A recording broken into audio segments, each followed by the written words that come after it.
তো আমরা আলোচনা করব ক্লাসিফিকেশন নিয়ে, দ্যাট ইজ এইচএস কোড নিয়ে। তো এইচএস কোড কি কাজে লাগে এটা মোটামুটি আমাদের প্রাথমিক ধারণা সবারই আছে, তাই না?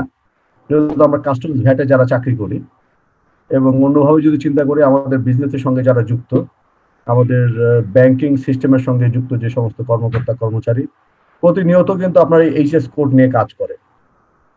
তো এইচএস কোড এটা কি জিনিস বা ক্লাসিফিকেশন কি জিনিস? তা আমি বলি যে এটা খুব সহজ একটা জিনিস আর কি। এটা মানে এটা নিয়ে আসলে এত শেখা পড়ার কিছু নাই। ধরেন আপনি কোনো কিছুর এইচএস কোড জানতে চান, সব প্রশ্নের আপনার রেডিমেড সমাধান, ইনস্ট্যান্ট নুডলস, গুগল তো রয়ে গেছে। গুগলে সিম্পলি ব্রাউজ করবেন, সার্চ দিয়ে আপনার এইচএস কোড বলে দেবে। যেমন what is HS code of green tea. HS code of green tea লিখে গুগলের সার্চ বারে দেখেন, সে অনেকগুলো এইচএস কোড সাজেস্ট করবে। এটা একটা খুব সোজা তরিকা আপনার এইচএস কোড সম্পর্কে এত সব পাণ্ডিত্যপূর্ণ আপনার আলাপ আলোচনা না শুনে, এগুলো নিয়ে আপনার পড়াশোনা না করে খুব সহজে এইচএস কোড বের করা। আর একটা ওয়ে হলো ও যে কিছু কিছু মোবাইল অ্যাপ পাওয়া যায়, সেখানেও সার্চ বাটন থাকে এবং সার্চ বাটন দিলে সে এইচএস কোড দেয়। বাংলাদেশ কাস্টমসের এইচএস কোড একটা ওয়েবসাইট আছে, সেখানেও পণ্যের নাম লিখলে সে এইচএস কোডের সাজেশন দেয়। তো বিষয়গুলো যদি এত সহজ হতো তাহলে আমাদের এই 7 দিন ধরে এই সময় নষ্ট করে এই ট্রেনিং দেওয়ার কি দরকার? এটার আদৌ কোনো দরকার আছে কি? আমি আপনাদেরকে একটা উদাহরণ দিয়ে শুরু করছি। যাদের কাছে মোবাইল আছে বা আপনার টাইপ করার সুযোগ আছে তাদেরকে অনুরোধ করবো যে আপনারা HS code of green tea বের করে রাখেন। এরপরে আমরা দেখবো যে আপনার HS code of green tea ওয়েবসাইটে আপনাকে যে রেজাল্ট গুলো দেয় এক্স্যাক্টলি সেই এইচএস কোডটাই গ্রিন টির এইচএস কোড কিনা। তারপরে আপনার এটাকে রিলেট করতে খুব সুবিধা হবে। আপনারা এটা ট্রাই করে দেখতে পারেন গুগলে HS code of green tea. এবং কমন কতগুলো ওয়েবসাইট আছে, যেমন একটা চাইনিজ ওয়েবসাইট আছে jaova.com, ইন্ডিয়ান কিছু ওয়েবসাইট আছে যেগুলো আপনাদেরকে অহরহ এইচএস কোড সাজেশন দেয়, এবং সেই এইচএস কোড গুলো কিন্তু অন দ্য বেসিস অফ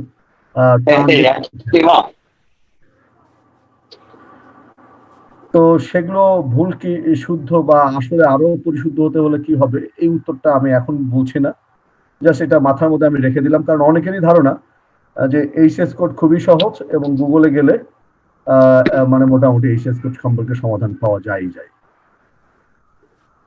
এবং আমরা কাস্টম হাউসেও দেখি যে অনেক সময় আমাদের ইম্পোর্টাররা এইচএস কোড সাজেশন বলতে তারা ওই যে গুগলিং করে, মানে গুগলের মাধ্যমে যে এইচএস কোডটা পেয়েছে সেটা একদম প্রিন্ট নিয়ে এসে বলে যে এই দেখেন এই পণ্যের নাম এই দিয়েছি, এইচএস কোড এই দেখাচ্ছে।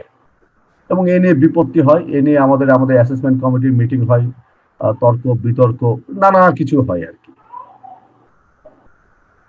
তো আমরা সিস্টেমেটিক ওয়েতে জানার বোঝার চেষ্টা করি যে what is HS code. HS code যেটা যেটা আমরা বলছি, এইচএস এ আসে হারমোনাইজ সিস্টেম, এবং এইচএস কোডকে আমরা যদি একসঙ্গে বলি তাহলে এটাকে বলা যাবে harmonise community description and coding system. আমার স্লাইডে ডেসক্রিপশন মানটা ভুল আছে, এখন আমার মনে হচ্ছে একটু তাড়াহুড়ো করে টাইপ করা। Harmonise community description and coding system, এটাকে সংক্ষেপে বলা হয় HS code. What is harmony? Harmonise, এই হারমোনি এবং হারমোনাইজ শব্দের মধ্যেই অ্যাকচুয়ালি এইচএস কোডের যে মাহাত্ম্য বা তার বিউটিটা এটা বোঝা যাবে। হারমোনাইজ মিন হচ্ছে যে এটা বাংলায় যদি আমরা বলি যে ঐক্যতা। এটা একটা মজার উদাহরণ হতে পারে যে আপনার শীতের দিনে আপনার যদি কেউ বিশেষত গ্রাম অঞ্চলে যারা থাকেন তারা যদি মাঠে ময়দানে গিয়ে থাকবেন তাহলে আপনি দেখবেন যে একটা শিয়াল যদি কোনোভাবে বলে হুক্কা হুয়া এবং সাথে সাথে আরো 10টা 20টা শিয়াল একসঙ্গে বলে হুক্কা হুয়া, এর চেয়ে ভালো বোধ হয় আপনার হারমোনির উদাহরণ হয় না। এটা একটা চমৎকার হারমোনি। এবং দেখবেন যে আপনার সবাই একই সুর, একই তাল, একই লয়ে হুক্কা হুয়া করছে। তো আমরাও এখানে যদি চিন্তা করি যে এখানে আমাদের হারমোনিটা কি, যে দুনিয়ার কোনো কাস্টমস অফিসার কোনো একটা পার্টিকুলার প্রোডাক্টকে যে নামে চিনবে বা যেভাবে শনাক্ত করবে, যে কোনো একটা দেশের কাস্টমস অফিসার যদি, যেমন আমি বললাম এই গ্রিন টি, গ্রিন টি এটা ইংলিশে বলে গ্রিন টি, আমি যদি এটা বাংলায় বলি, বাংলায় বলবো হয়তো খুব আনইউজুয়াল, আমরা বলি না বাংলায়, হয়তো এটা সবুজ চা, বা এটা অন্য ভাষায় বলে তার আরো নানা রকম নাম হবে, তাই না? ভাষা বদলের সাথে সাথেই পণ্যের নামটা বদলে যাবে। কিন্তু কাস্টম অফিসের কাছে পণ্যের নামটা বদলালে চলবে না। সারা দুনিয়ার কাস্টমস অফিসার গ্রিন টিকে একই নামে চিনতে চায়। তাহলে উপায় কি? তাহলে উপায়টা হচ্ছে সংকেত। সাংকেতিক ভাষা ব্যবহার করে আমরা গ্রিন টিকে কোডিফাই করব, যাতে করে ওই কোড দেখলে দুনিয়ার যে কোনো জায়গায় যে কোনো কাস্টমস অফিসার বা বিজনেসের সাথে রিলেটেড যে কোনো ব্যক্তি কোড দেখে যেন বুঝে ফেলতে পারে, আচ্ছা এই কোডকে বর্ণনা দেওয়া হয়েছে, তাহলে প্রোডাক্ট।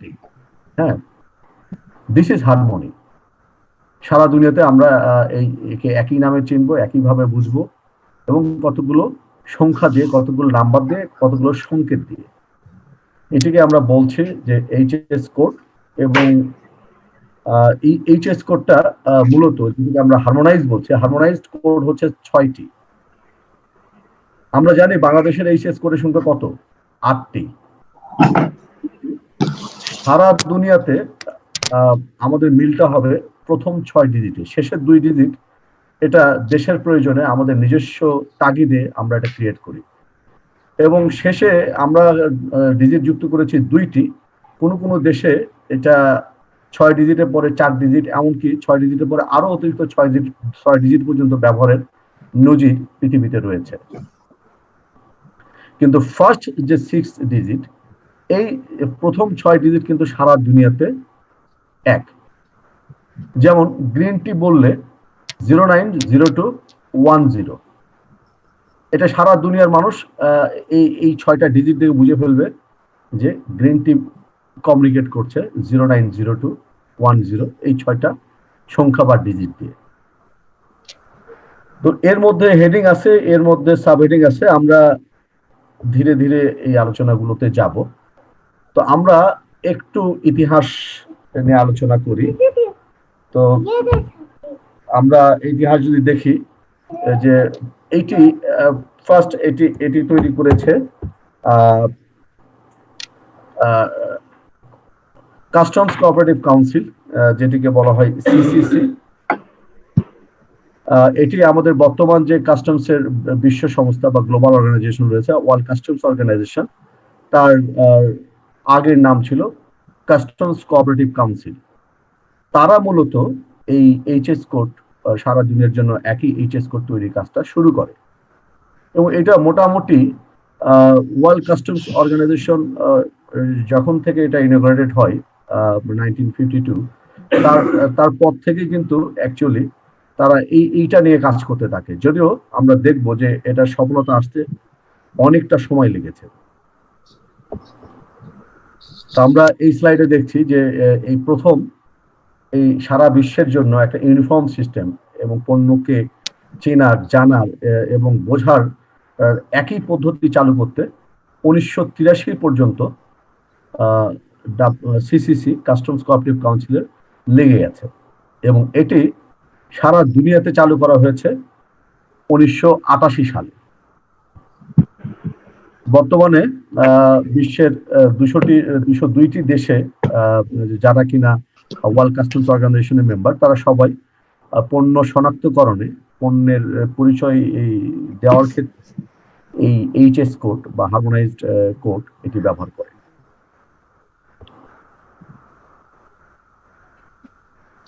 এবং এখানে একটা ডাটা দেখানো আছে শেষ ইয়েতে, যে গ্লোবাল যে ট্রেড, বর্তমানে সারা বিশ্বে যে বাণিজ্য হয়, তার 98% এখন এই যে ইউনিফর্ম যে আইডেন্টিটি বা এইচএস কোডের মাধ্যমে ব্যবহার করা হয়।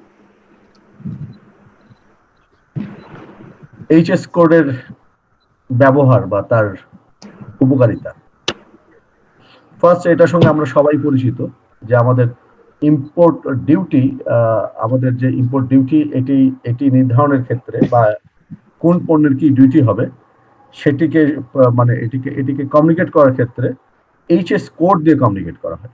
আমাদের বাংলাদেশ কাস্টমসের যে প্রথম তফসিল যে বইটি রয়েছে, বা আমরা যেটিকে বিসিটি বাংলাদেশ কাস্টমস ট্যারিফ নামে চিনে থাকি, আমরা দেখব যে সেখানে পণ্যের যদিও কমার্শিয়াল ডেসক্রিপশন আছে, অ্যাকচুয়ালি ইম্পোর্ট ডিউটি এই কোথায় কত হবে সেটি কমিউনিকেট করা হয়েছে এইচএস কোড ভিত্তিক।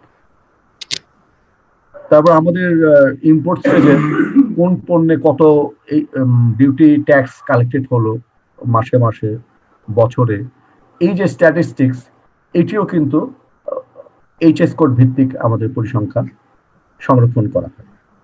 এবং আমরা যেমনটি এইচএস কোড ভিত্তিক পরিসংখ্যান সংরক্ষণ করি, একইভাবে সারা দুনিয়াতে ওই গ্লোবাল যে ট্রেড তার স্ট্যাটিস্টিক্স এর ক্ষেত্রে পণ্যের শনাক্তকারী নাম বা এটাকে চিহ্ন হিসেবে এইচএস কোড ব্যবহার করা হয়।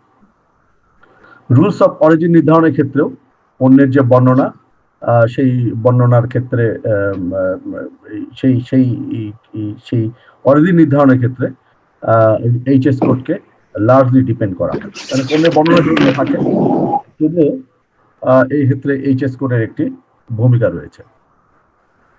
এবং ফ্রি ট্রেড এগ্রিমেন্ট বা যে কোনো ধরনের ট্রেড নেগোসিয়েশনের ক্ষেত্রে যখন আমরা পণ্য নিয়ে কথা বলি, বিভিন্ন দেশের প্রতিনিধিরা যখন পণ্য নিয়ে কথা বলেন, তখন তারা পণ্যের নামের চাইতেও অগ্রাধিকার দিয়ে থাকেন এইচএস কোডকে। একটি গুরুত্বপূর্ণ বিষয় হচ্ছে যে কমপ্লায়েন্স উইথ কাস্টমস রিকোয়ারমেন্ট। এই জায়গাতে আমাদের যারা কিনা আমদানিকারক আছেন, আমদানিকারকের সাথে সংশ্লিষ্ট যে সকল ব্যাংক রয়েছেন, ব্যাংক অফিসার রয়েছেন, তাদের সবাইকে কাস্টমস রিকোয়ারমেন্টের জন্য পণ্যের যে আইডেন্টিফিকেশন, এই কাজটি করতে হয় এইচএস কোড দিয়ে। তো আমরা দেখতে পাচ্ছি যে এতগুলো গুরুত্বপূর্ণ কাজ করা হয় এইচএস কোড দিয়ে। এবং এইচএস কোড যদি সঠিক হয় তাহলে আমরা সঠিক পণ্যকে চিহ্নিত করতে পারবো। যদি কোনো কারণে এইচএস কোড ভুল হয়, তাহলে ভুল এইচএস কোডের কারণে কিন্তু পণ্য বদলে যাবে, বা ভুল বর্ণনা বা ভুল কোনো কিছু সিদ্ধান্তও ভুল হবে। সুতরাং সঠিক এইচএস কোড নির্ধারণ করা একটি খুবই গুরুত্বপূর্ণ কাজ।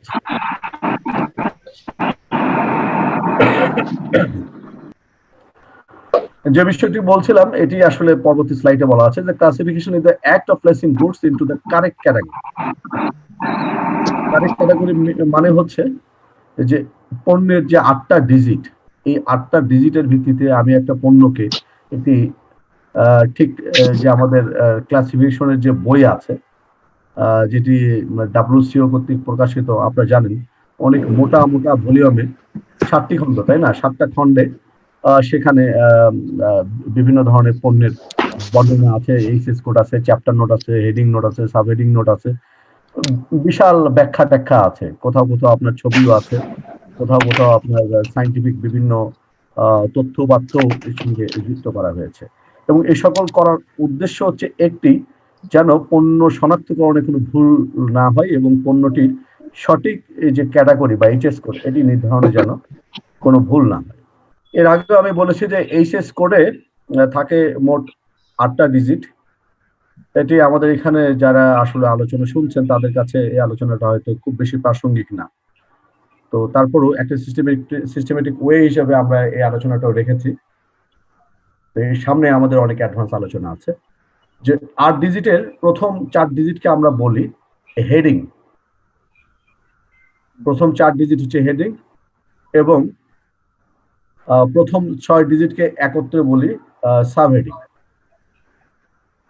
তো যে প্রথম যে 4 ডিজিটকে হেডিং বলা হয়, সেই এই 4 ডিজিটের আবার প্রথম ফার্স্ট এন্ড সেকেন্ড ডিজিট এটা ইন্ডিকেট করে চ্যাপ্টার। এবং আমরা জানি যে টোটাল যে আমাদের কাস্টমস এর যে ট্যারিফ শিডিউল বা ফার্স্ট শিডিউল, সেখানে মোট 98টি চ্যাপ্টার রয়েছে, এবং এর মধ্যে আবার একটা চ্যাপ্টার মিসিং, চ্যাপ্টার নাম্বার 77, যে চ্যাপ্টারটিকে আসলে সংরক্ষিত করে রাখা হয়েছে ভবিষ্যতে ব্যবহারের জন্য। এবং থার্ড এবং ফোর্থ ডিজিট ইন্ডিকেট করে যে ওই পার্টিকুলার চ্যাপ্টারের মধ্যে হেডিংটার অবস্থা। যে প্রথম 6 ডিজিট তো এটা আন্তর্জাতিকভাবে গ্লোবালি সারা দুনিয়াতে একই রকম, এবং শেষের 2টি ডিজিট আমরা এখানে বাংলাদেশে এটা জাতীয় রাজস্ব বোর্ড নির্ধারণ করে, এবং এই নির্ধারণের সঙ্গে যুক্ত অন্তত 3জন কর্মকর্তাকে আপনারা বাই চান্স দেখবেন। আগামীকাল যুক্ত হবেন সাধন কুন্দ, তারপরের দিন রইজউদ্দিন খান, এবং সবশেষে অবশ্যই সবার ক্লাসিফিকেশনের অন্যতম একজন গুরু আর কি বাংলাদেশের প্রেক্ষাপটে, আমাদের রেজাউল হক, তিনি 15 তারিখে আপনাদের সবার সাথে মিট করবেন। আপনারা জানবেন যে কিভাবে শেষের 2টো ডিজিট নির্ধারণ করা হয়। তো এটা কোথাও কোথাও 10 ডিজিট করা হয়। আমার মনে হয় যে কারো কারো ওই যে মাইক্রোফোন এটা আনমিউট আছে, যে দয়া করে আপনার সাইড থেকে যে কথা শোনা যাচ্ছে তারা সবাই একটু আপনারা যার যার মাইক্রোফোন এটা মিউট করে ফেলবেন। যখন মাইক্রোফোনের রং আপনার লাল হয়ে যাবে এবং তার উপর একটা ক্রস দাগ আসবে, তখন আপনি বুঝবেন যে আপনার আশেপাশে যে শব্দগুলো হচ্ছে সেগুলো জুম সিস্টেমে অন্যরা শুনতে পারবে না।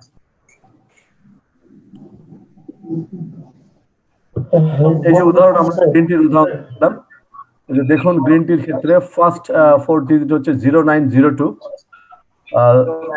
প্রথম 09টা হচ্ছে চ্যাপ্টার, মানে এটি 9 চ্যাপ্টারের মধ্যে রয়েছে, এবং তার হেডিং এ এরপরে আমরা দেখি 02 আছে, তার মানে নবম চ্যাপ্টারে গ্রিন টির আগে আরো একটি হেডিং আছে 0901, এবং পরে হেডিংটা হচ্ছে 0902, এবং এরপরে দেখা যাচ্ছে যে আপনার আরো 2টি ডিজিট 10। এইভাবে আমরা আসলে 8টি ডিজিট নির্ধারণের মাধ্যমে, 8টি ডিজিটের মাধ্যমে পণ্যকে প্রকাশ করে থাকে। এখানে আমরা উদাহরণ হিসেবে একটা উদাহরণ হিসেবে আমরা গ্রিন টির এইচএস কোড এনেছি। এবং যাদেরকে বলেছিলাম আলোচনার শুরুতে যে আপনারা গুগলে সার্চ দিয়ে গ্রিন টির এইচএস কোড বের করেন, পসিবলি আপনাদের এইচএস কোড 09021000 দেখাচ্ছে না, অথবা দেখালেও আরো 5টা এইচএস কোডের সঙ্গে এইচএস কোডটা আছে। তো তার মানে হচ্ছে এই যে অ্যাকচুয়ালি ইন্টারনেট সার্চ করে গুগলের মাধ্যমে কখনোই সঠিক এবং শুদ্ধ এইচএস কোড বের করা সম্ভব নয়। সঠিক এবং শুদ্ধ এইচএস কোড বের করতে হলে যে ক্লাসিফিকেশনের যে টেকনিক, এর যে নিয়ম রীতি, এটি আমাদেরকে অবশ্যই শিখতে হবে, এবং এইটা আসলে রপ্ত করা একটু পরিশ্রম বিষয়। এটি আসলে দীর্ঘদিন চর্চার মাধ্যমে রপ্ত করতে হয়। রাতারাতি কিন্তু এইচএস কোড এটি বলা বা বোঝা যায় না। এইচএস কোডের ক্লাসিফিকেশনের যাওয়ার আগে আমরা বলছিলাম যে আমাদের চ্যাপ্টার, আমাদের বিসিটিতে মোট চ্যাপ্টার রয়েছে 98, তবে এটা কোনো দেশে 99 চ্যাপ্টারও রয়েছে। চ্যাপ্টার 77 এটিকে ভবিষ্যতে ব্যবহারের জন্য রিজার্ভ রাখা হয়েছে, এবং কোনো দেশে 98 এবং 99 দুটি চ্যাপ্টারকে রিজার্ভ রাখা হয়েছে স্পেশাল ইউজের জন্য। আমরা বর্তমানে 98 চ্যাপ্টার ব্যবহার করছি ব্যাগেজ জাতীয় পণ্যের জন্য, আর পুরো যে আমাদের যে এইচএস কোড, যতগুলো এইচএস কোড বা আমাদের যে পণ্যের যে অনেকগুলো এইচএস কোড রয়েছে, সেগুলোকে মোট 21টি সেকশনে ভাগ করা রয়েছে। এই হলো আপনার খুব সংক্ষেপে এটা জানানোর চেষ্টা আর কি, মাঝে কিছু ইন্টারাপশন হয়েছে। আমি একটু ফাস্ট যাব এবার। আর 6টা নিয়ম আছে ক্লাসিফিকেশনের, এগুলো আমরা পরেও জানতে পারবো। যে হাউ টু ক্লাসিফাই গুডস, এটার টেকনিক গুলো কি। যে কোনো পণ্যকে আসলে ক্লাসিফাই করতে হলে ফার্স্ট যে কাজটি করতে হয় যে আসলে পণ্যকে জিজ্ঞেস করতে হয়, কতগুলো প্রশ্নের উত্তর পণ্য থেকে জেনে নিতে হয়। পণ্য যদি কথা বলতে পারতো, পণ্য নিজেই উত্তরগুলো দিয়ে দিত। যেমন পণ্যকে আমরা বলবো যে তোমার নাম কি। পণ্য যেহেতু জড় পদার্থ, সে কথা বলতে পারে না, তো সুতরাং আমাদের পণ্যের নাম জানার জন্য আমাদেরকে বেসিক্যালি ডিপেন্ড করতে হবে যে কমার্শিয়াল ইনভয়েস আসে পণ্যের সঙ্গে, এবং তার সঙ্গে সঙ্গে পণ্যের যে মোড়ক থাকে, প্যাকিং ম্যাটেরিয়াল থাকে, সেখানেও পণ্যের নাম পরিচয় থাকে। সেখান থেকে আমাদেরকে জানতে হবে যে এই পণ্যটার কমার্শিয়াল ডেসক্রিপশন বা নামটা কি। এবং অনেক সময় পণ্যের যে মোড়ক থাকে, সেখানে আমরা আরো কতগুলো বাড়তি তথ্য পাই। আমাদের 2 নম্বর কোশ্চেন যে এই পণ্য কি কি উপকরণ দিয়ে তৈরি, এই উত্তরটিও জানা দরকার। আর এবং আমরা যখন রুলে যাব তখন আমরা দেখবো যে এই প্রশ্নের উত্তরগুলো কিভাবে হেল্প করে পণ্যের এইচএস কোড নির্ধারণে। থার্ড কোশ্চেন, এটা খুবই একটা ইম্পর্টেন্ট একটা কোশ্চেন, যে এই পণ্যের ব্যবহার কি বা এই পণ্য কোন কাজে লাগে। ফোর্থ কোশ্চেন, পণ্যটি কি আকারে ইম্পোর্ট করা হয়েছে। এই জায়গাটা একটু ব্যাখ্যার দাবি রাখে যে হট ফর্ম যখন বলা হবে তখন এটা বিভিন্ন কায়দায় পণ্য আসতে পারে। যেমন একটা কমপ্লিট পণ্য চলে আসতে পারে, যেটাকে আমরা বলি কমপ্লিট বিল্ড আপ, সিবিইউ। তারপর কোনো কোনো পণ্য আসতে পারে এটি বিচ্ছিন্ন অবস্থায়। বিচ্ছিন্ন অবস্থায় আসা পণ্যকে আবার দুই ভাগে ভাগ করা যায়। একটা হলো কমপ্লিট নকডাউন, একেবারে টুকরো টুকরো হয়ে আসে, যেমন আমরা দেখি যে আমাদের সাইকেল পার্টস গুলো প্রায়শই কমপ্লিট নকডাউন অবস্থায় আসে। আরেকটা আসে CB, SKD, semi knockdown. Semi নকডাউনটা হচ্ছে যেমন আমাদের চেসিস আসে, চেসিসের সঙ্গে ড্রাইভার্স ক্যাবিন থাকে, শুধু পিছনে ওই মালামাল ক্যারি করার যে ক্যাবিনটা থাকে সেটি হয়তো থাকে না।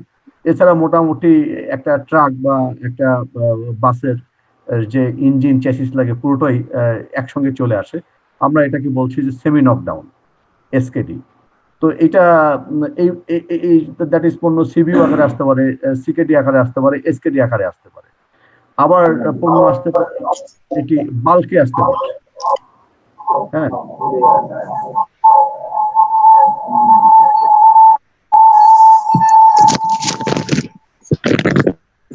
গ্যালাক্সি J7, আপনি তো নামও দেন নাই। আপনাকে সবাই বাসায় না কেউ কেউ অফিসে বা অন্য কোথাও থেকে আসছেন? কারণ রাতের বেলায় কারো মুখে আপনার মাস্ক দেখছি। লাস্ট যে ইস্যুটা সেটা হচ্ছে যে is it the only possible classification, অর্থাৎ এই আমরা আইসিপিসির অফিস থেকে দেখতেছি স্যার। তো নাহিদুল নবী এবং গ্যালাক্সি J7 আপনারা, হ্যাঁ নাহিদুল নবী এবার মিউট হয়ে গেছে। গ্যালাক্সি J7 এটাতে কে আছেন নামও লেখেন নাই, মুখোশের আড়ালে আছেন তিনি, তাকে একটু অনুরোধ করবো যে আপনি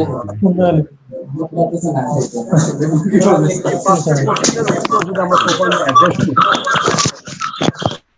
তাহলে কিন্তু আমরা সঠিকভাবে পণ্যকে শনাক্ত করতে পারবো, এবং পণ্য শনাক্তকরণ সঠিক হলে এইচএস কোড ভুল হওয়ার কোনো সম্ভাবনা নাই বা আশঙ্কা নেই। তো ক্লাসিফিকেশনের জন্য আমাদের যেটা করতে হয়, আমরা পণ্য শনাক্তকরণের পরে পণ্যের নাম ধাম দেখে আমরা ফার্স্ট যেটা করব সেটা হচ্ছে যে আমাদের ইন্ডেক্সের জন্য দুইটা খণ্ডে বই পাওয়া যায়, যে যেখানে আপনার সে আপনার গ্রিন টি, আমরা হয়তো আপনার সরাসরি গ্রিন টি নামে পণ্যটা পেতে পারি, অথবা টি হিসেবে যেটি আসলে আমাদের নোমেনক্লেচার বা ক্লাসিফিকেশনের যে বই সেখানে কত পৃষ্ঠায় আছে এটি আমরা দেখে নিয়ে তারপর আমরা এটিকে নিশ্চিত করা শুরু করবো আর কি।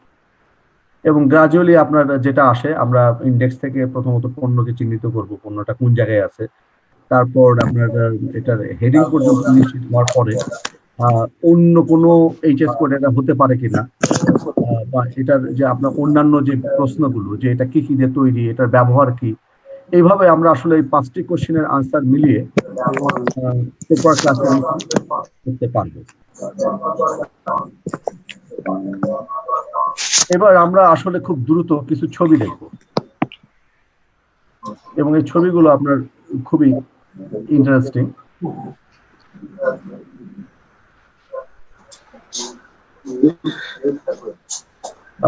ফার্স্ট আমরা দেখছি যে এখানে কি দেখা যাচ্ছে, আপনার একদম আমরা দেখা শুরু করবো মাথা থেকে।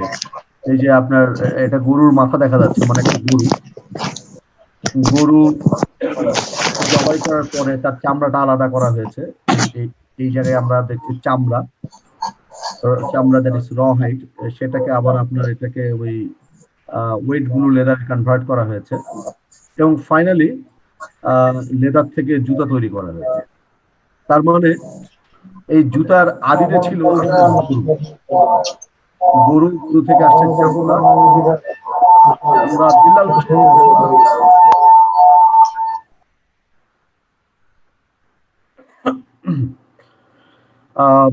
প্রথমে ছিল গরু থেকে চামড়া থেকে ওয়েট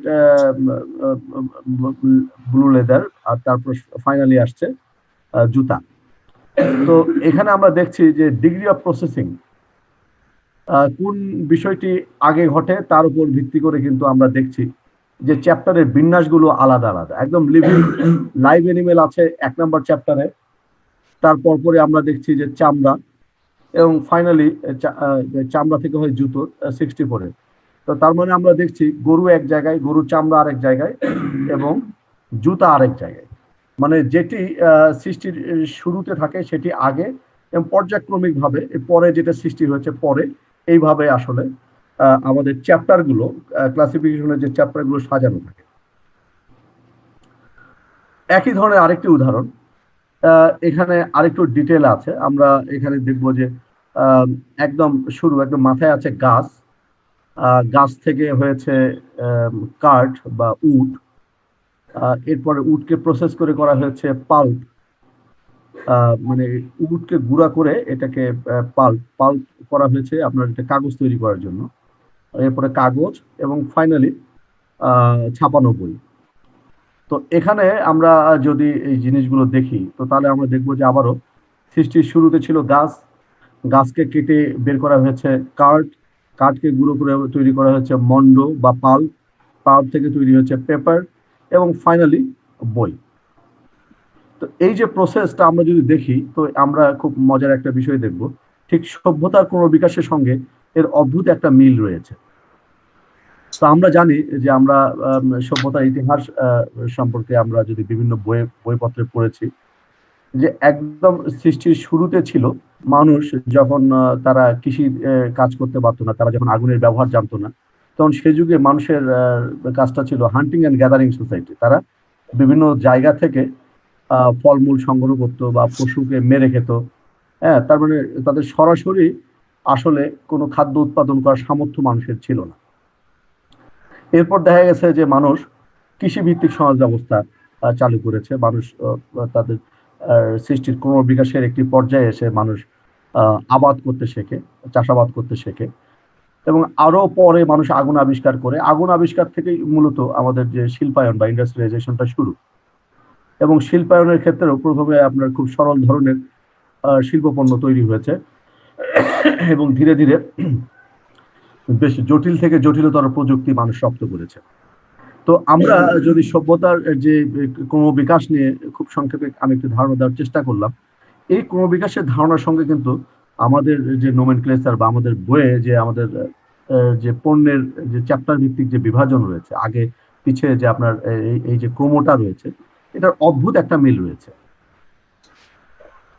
তো এই মিলের কারণে আমরা বলতে পারি যে সবকিছু সৃষ্টির শুরুর দিকে যেটা ছিল সেটি আমাদের যে আমাদের বিসিটি বা আমাদের নোমেনক্লেচারের যে বই সেটা আগের দিকে থাকবে, এবং ধীরে ধীরে গ্র্যাজুয়ালি পণ্যের যত বেশি উৎকর্ষ হয়েছে এটার serial, chapter number, section number এগুলো ধীরে ধীরে পিছনের দিকে যাবে।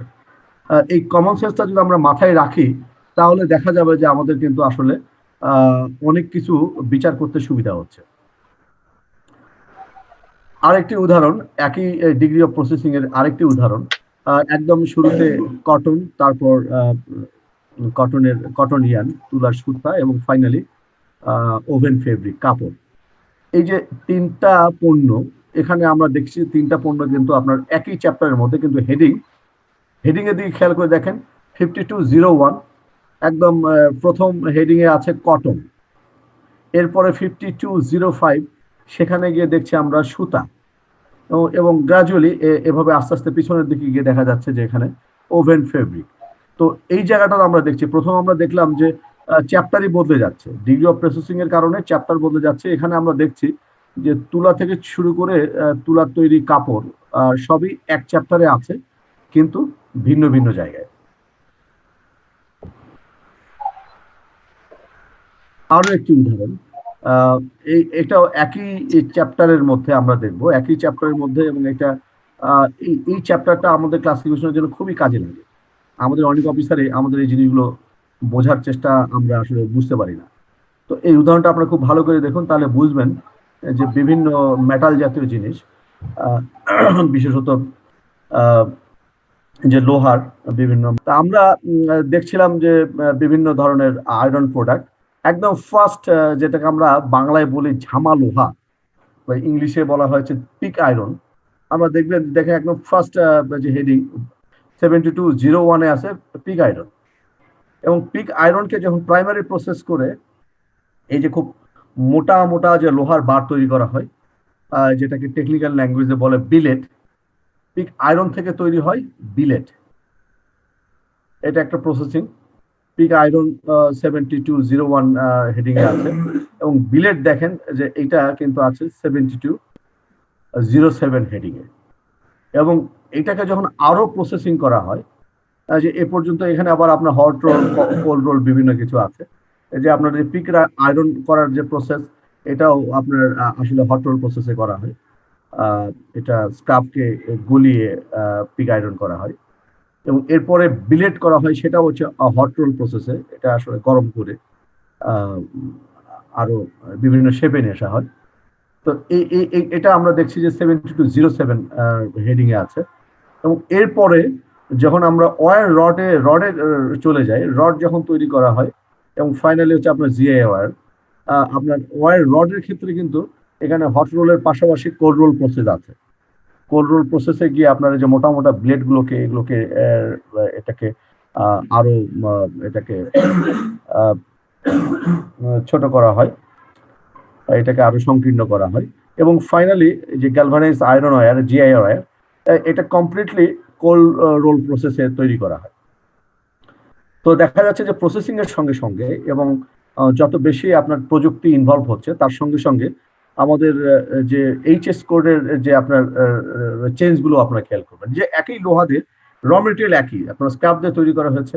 ফার্স্ট হলো আপনার পিগ আয়রন, সেটা 7201 এবং এটা যখন আস্তে আস্তে একের পর এক প্রসেসিং হচ্ছে, পিগ আয়রন থেকে হলো বিলেট, সেটা 07 হেডিং এ, এরপরে ওয়্যার রড 7213 হেডিং এ, এবং ফাইনালি জিআই ওয়্যার। এবং এরপরে আপনার ধরেন আরো যত প্রসেসিং হয়েছে, এটা আস্তে আস্তে আপনারা জানেন যে 72 চ্যাপ্টারটা এটা অনেক বড় একটা চ্যাপ্টার। এভাবে ধীরে ধীরে আপনার পণ্যর যে প্রসেসিং আর কি, তৈরির যে প্রক্রিয়াগুলো যত সূক্ষ্ম হয়, আর এইচএস কোড গুলো তত প্রোগ্রেস করতে থাকে সামনের দিকে। এখানে আমরা আসলে কিছু বেসিক টেকনিক নিয়ে আলোচনা করছি, যে কারণে রুল পড়ার আগেই এই যে ক্লাসিফাই কিভাবে করতে হয় আমরা সরাসরি এক্সাম্পলে চলে গেছি। এখানে একটা উদাহরণ দেখুন, যে আমরা বেসিক্যালি ক্লাসিফিকেশন করার আগে পার্টিকুলার পণ্যকে আমরা আগে শনাক্ত করে আমরা ধরে নেব, আমরা ঠিক করবো যে এটা কোন চ্যাপ্টারে যেতে পারে। যেমন এখানে একটি পণ্য রয়েছে, এটা আসলে এক ধরনের কাপড়। তো কাপড় হলে এটা কোন চ্যাপ্টারে যেতে পারে, এটা অ্যাকচুয়ালি 52 থেকে শুরু করে এটা 62 পর্যন্ত, এটা যে কোনো একটা চ্যাপ্টারে যেতে পারে। তো এখানে বর্ণনা অনুযায়ী আমাদেরকে চ্যাপ্টারে যেতে হবে, এবং চ্যাপ্টারে গিয়ে ফার্স্ট আমাদের যে কাজটা করতে হবে, ওই চ্যাপ্টারের চ্যাপ্টার নোট পড়তে হবে। এবং তারও আগে আপনার ধরেন চ্যাপ্টার নোটে অনেক প্রশ্নের উত্তর পাওয়া যায় না, তো এই জন্য আপনার ধরেন ওই চ্যাপ্টারটা যে সেকশনের অন্তর্গত, কোনো কোনো ক্ষেত্রে সেকশন নোটও পড়তে হয়। তো আমরা এই যে আমাদের কাছে পার্টিকুলার যে একটি পণ্য আছে, এটাকে বলা হচ্ছে নিটেড অর প্রসেসড ফ্যাব্রিক্স। এটা এক ধরনের কাপড় যার মধ্যে খুব সূক্ষ্ম মেটাল থ্রেড রয়েছে। তো এখন মেটাল থ্রেড যেহেতু মেটাল রয়েছে এখানে, তাহলে এটাকে আমরা 72 বা পরের কোনো চ্যাপ্টারে নিয়ে যাব না। যেহেতু আপনার এটা ফেব্রিক্স, এটা এক ধরনের কাপড়, এটা আসলে 72-তে যাবে না। এটা আমরা দেখছি যে 60-তেই এটি ক্লাসিফাই হবে, এবং 60-তে যে চ্যাপ্টার নোটের ক্ষেত্রে এটা কিন্তু বলা আছে যে প্রত্যেকটা চ্যাপ্টারের শুরুতে আপনারা দেখবেন দিস চ্যাপ্টার ইনক্লুডস বলে কি কি ধরনের পণ্য বা স্পেশালাইজ পণ্য এই চ্যাপ্টারে রয়েছে, সেটা তার একটা তালিকা থাকে। সিমিলারলি দিস চ্যাপ্টার এক্সক্লুড বলে আবার কিছু পণ্যকে ওই একই ধরনের বা আপাত দৃষ্টিতে মনে হচ্ছে যে এই চ্যাপ্টারে পড়া উচিত, কিন্তু তারপরে ওইটাকে এক্সক্লুড করে অন্য কোনো জায়গায় সাজেশন দেয়। তো তার মানে প্রতিটা চ্যাপ্টারের শুরুতেই আমরা চ্যাপ্টার নোটের শুরুতেই আমরা দুটো তালিকা পাবো, একটা হচ্ছে ইনক্লুশন লিস্ট আর একটা হচ্ছে এক্সক্লুশন লিস্ট। এই যে এখানে আমরা চ্যাপ্টার 60-তে আমরা দেখছি যে এখানে বলা আছে যে এই chapter, this chapter includes fabrics made of metal thread and of a kind used in apparel. তো দ্যাট ইজ ফেব্রিক্স এর মধ্যে যদি মেটাল থ্রেড থাকে, তো তাহলে এটা চ্যাপ্টার 60-তে থাকবে। এটা বলা আছে চ্যাপ্টার 60 নোট 2-তে। তো এই জন্য আমাদের চ্যাপ্টার নোটগুলো খুব গুরুত্বপূর্ণ, পার্টিকুলারলি ইনক্লুশন এবং এক্সক্লুশন। এটা আমরা দেখছি ইনক্লুশন লিস্ট। এখন আমরা আরেকটা ইনক্লুশন লিস্ট দেখব। এটা আমরা যেমন চ্যাপ্টার 1 যদি দেখি, চ্যাপ্টার 1-এ আমরা দেখব যে এটা বেসিক্যালি বিভিন্ন প্রাণীর, বিভিন্ন পশু এইচএস কোড এই চ্যাপ্টারে রয়েছে, এবং আমরা একটা পূর্ণবয়স্ক পশুর এইচএস কোড এখান থেকে বের করতে পারবো। হ্যাঁ, যেমন গরুর এইচএস কোড আছে, কিন্তু বাছুরের এইচএস কোড কত এটা আমরা কিন্তু আমরা কোথাও পাবো না। এটা আমাদের যে আমাদের যে ইয়েটা রয়েছে, সেকশন নোট রয়েছে, এটা ঠিক চ্যাপ্টার নোটে নাই, সেকশন নোটে গিয়ে একদম ফার্স্ট সেকশন নোটেই বলা রয়েছে, any reference in this section to a particular genus or species of an animal, except where the context otherwise requires, includes the reference to the young of that genus or species. এই জায়গায় কিন্তু একবারে উত্তর দেওয়া রয়েছে যে প্রত্যেকটা ক্ষেত্রে পূর্ণবয়স্ক যে প্রাণী তার এইচএস কোড যেটি, এবং ওই প্রাণীর যে যে কি বলা যায় বাচ্চা বা ছোট সংস্করণ, সেটির এইচএস কোডও সেম হবে। অর্থাৎ যেটা কিনা গরুর এইচএস কোড সেটাই বাছুরের এইচএস কোড। এটা আমরা কিন্তু আসলে এইচএস কোড আলাদা করে খুঁজে কোথাও পাওয়া যাবে না। এটা রয়েছে এক বাক্যে, শব্দটা রয়েছে সেকশন নোটে। যার একবার এই জিনিসটা জানা হয়ে যাবে তিনি কিন্তু আসলে যে কোনো প্রাণীর বাচ্চা কোন এইচএস কোডে যাবে, এটা একটা প্রশ্নের উত্তর দিয়ে আপনার অসংখ্য প্রশ্নের তিনি উত্তর দিতে পারবেন।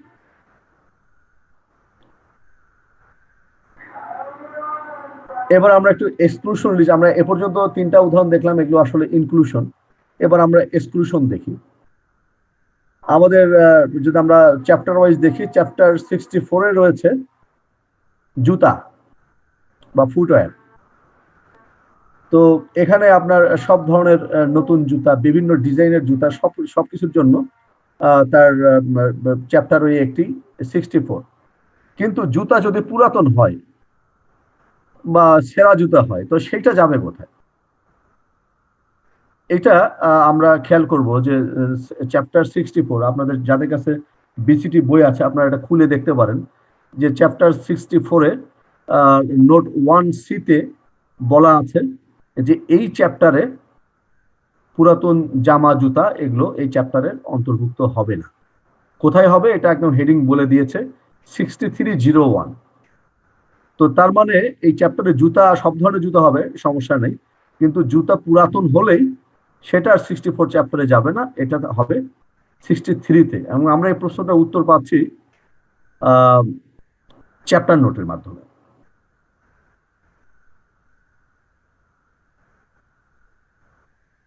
এই যে দেখেন আপনার নোটের ফাংশন গুলো, এই নোট নিয়ে, চ্যাপ্টার নোট, সেকশন নোট নিয়ে আমাদের আরেকজন রিসার্চ পার্সন আছেন, রহিজউদ্দিন খান, তার আলোচনার মধ্যে এই বিষয়গুলো আছে। আশা করি তিনিও আলোচনা করবেন এই বিষয়গুলো, এবং আলটিমেটলি ঘুরে ফিরে আমাদের প্রত্যেক রিসার্চ পার্সনের বক্তব্যের মধ্যেই চলে আসবে। কারণ অ্যাকচুয়ালি আমাদের যে ক্লাসিফিকেশন গুলো, এটার অধিকাংশ ক্লাসিফিকেশন হয় রুল নাম্বার 1 দিয়ে, এবং রুল নাম্বার 1-এর বিধিবিধান হচ্ছে যে পণ্যের ক্লাসিফিকেশন হবে section note, chapter note, heading note, sub heading note, এই সমস্ত বিভিন্ন নোটস দেখে বুঝে আমাদেরকে প্রপার ক্লাসিফিকেশন করতে হবে। যেমন এখানে আমরা দেখব যে অনেক ক্ষেত্রে এটা এই ওয়ার্ড, এখানে একটা ওয়ার্ড আছে আনলেডেন ওয়েট। আনলেডেন ওয়েট, তা আনলেডেন ওয়েট এটা হতে পারে আপনার, এটা পণ্যের বর্ণনাতে থাকতে পারে, দ্যাট ইজ কমার্শিয়াল ইনভয়েসেও থাকতে পারে। ইউজুয়ালি এটা এই টার্মটা ব্যবহার করা হয় বিভিন্ন উড়োজাহাজ, হেলিকপ্টার এগুলোর সাথে। তাহলে আনলেডেন ওয়েট জিনিসটা কি? তো it needs some sort of definition. তো এই ডেফিনেশনের কাজটাও কিন্তু আমাদের এই যে আমাদের যে ক্লাসিফিকেশনের যে আমাদের বই আছে, আমাদের যে নোমেনক্লেচার, সেখানে ডেফিনেশনও রয়েছে। ডেফিনেশন কোথায় পাবো? ডেফিনেশন কিন্তু আপনার যথারীতি চ্যাপ্টার নোটে পাওয়া যাবে, কোনো কোনো ক্ষেত্রে সেকশন নোটেও ডেফিনেশন রয়েছে, ইভেন সাব হেডিং নোটের অনেক ক্ষেত্রে ডেফিনেশন পাওয়া যায়। এখানে আমরা যে ডেফিনেশনটা পাচ্ছি এটা রয়েছে, লক্ষ্য করুন, sub heading note of chapter 88। হ্যাঁ, এটা কিন্তু আপনার দেখেন চ্যাপ্টার নোট নয়, এটা সাব হেডিং নোট, এবং সেখানে বলা হচ্ছে যে for the purpose of sub heading এটা কেন সাবহেডিং নোট? কারণ আর এই প্রসঙ্গটা আসবে সাবহেডিং পর্যায়ে গিয়ে 8802 থেকে 1111, 880240 থেকে এই যে এতগুলো সাবহেডিং লেভেলে এই পার্টিকুলার সংজ্ঞাটা আনলেডেন ওয়েটের সংজ্ঞাটা এটা প্রাসঙ্গিক, যে কারণে সবগুলোকে একসঙ্গে করে সাবহেডিং নোট 1-এ বলা হয়েছে unladen weight means the weight of the machine in normal flying order excluding the weight of crew of fuel equipment other than permanently fitted items of equipment. সোজা কথা হচ্ছে যে উড়োজাহাজে আমরা যারা প্যাসেঞ্জার যারা উঠি বা ক্রু থাকে তাদের ওজন, জ্বালানির ওজন, অথবা আপনার খাবার দাবার ইত্যাদি ইত্যাদি যেগুলো আমরা বাইরে থেকে আমরা বিমানের মধ্যে নিই যাত্রীদের প্রয়োজনে বা ক্রুদের প্রয়োজনে, এগুলো সবকিছুই হচ্ছে আনলেডেন ওয়েট। হ্যাঁ, তো মূল ওয়েটের মধ্যে থাকবে কি, মূল ওয়েটের আনলেডেন ওয়েট মিনস হচ্ছে আপনার এই সমস্ত কিছু বাদ দিই, অর্থাৎ যাত্রী, ক্রু, খাবার দাবার, তেল ইত্যাদির ওজন বাদ দিলে মূল যে বিমানের যে ওজনটা থাকে সেটাকেই বলা হচ্ছে আনলেডেন ওয়েট। আমাদের আসলে অ্যাসেসমেন্ট পারপাসে বা আমাদের যখন শুল্কায়নের জন্য যখন আমরা কেজি ভিত্তিক যে স্ট্যাটিস্টিক্যাল ইউনিট রয়েছে তখন আমরা যখন ওজনের হিসাবটা করব সেই ওজনটা হবে হচ্ছে আনলেডেন ওয়েট। এই ওজনের মধ্যে যাত্রীর ওজন, ক্রুর ওজন, খাবার দাবারের ওজন, তেলের ওজন বা আরো অন্য কিছু যেগুলো আমরা বাইরে থেকে বিমানে সংযুক্ত করি বা বিমানে প্রবেশ করাই সেগুলো হবে না। একই কথাগুলো আপনাদের মনে হতে পারে, আসলে এই আমি আগেই বলেছি যে ক্লাসিফিকেশনে বারবার একই কথাগুলো আসবে। এখানে আসলে একটা গ্রাফিক্যালি এটা দেখানোর একটা চেষ্টা রয়েছে যে হাউ টু ক্লাসিফাই। ফার্স্ট প্রোডাক্টে আইডেন্টিফাই করতে হবে। Identification is very important for classification. আপনার পণ্যের আইডেন্টিফিকেশন যদি রং হয়, classification must be wrong. So proper ক্লাসিফিকেশনের জন্য প্রপার আইডেন্টিফিকেশন হচ্ছে নাম্বার 1 শর্ত। আপনার প্রপার আইডেন্টিফিকেশনের পরে আসবে ক্লাসিফিকেশনের রুল।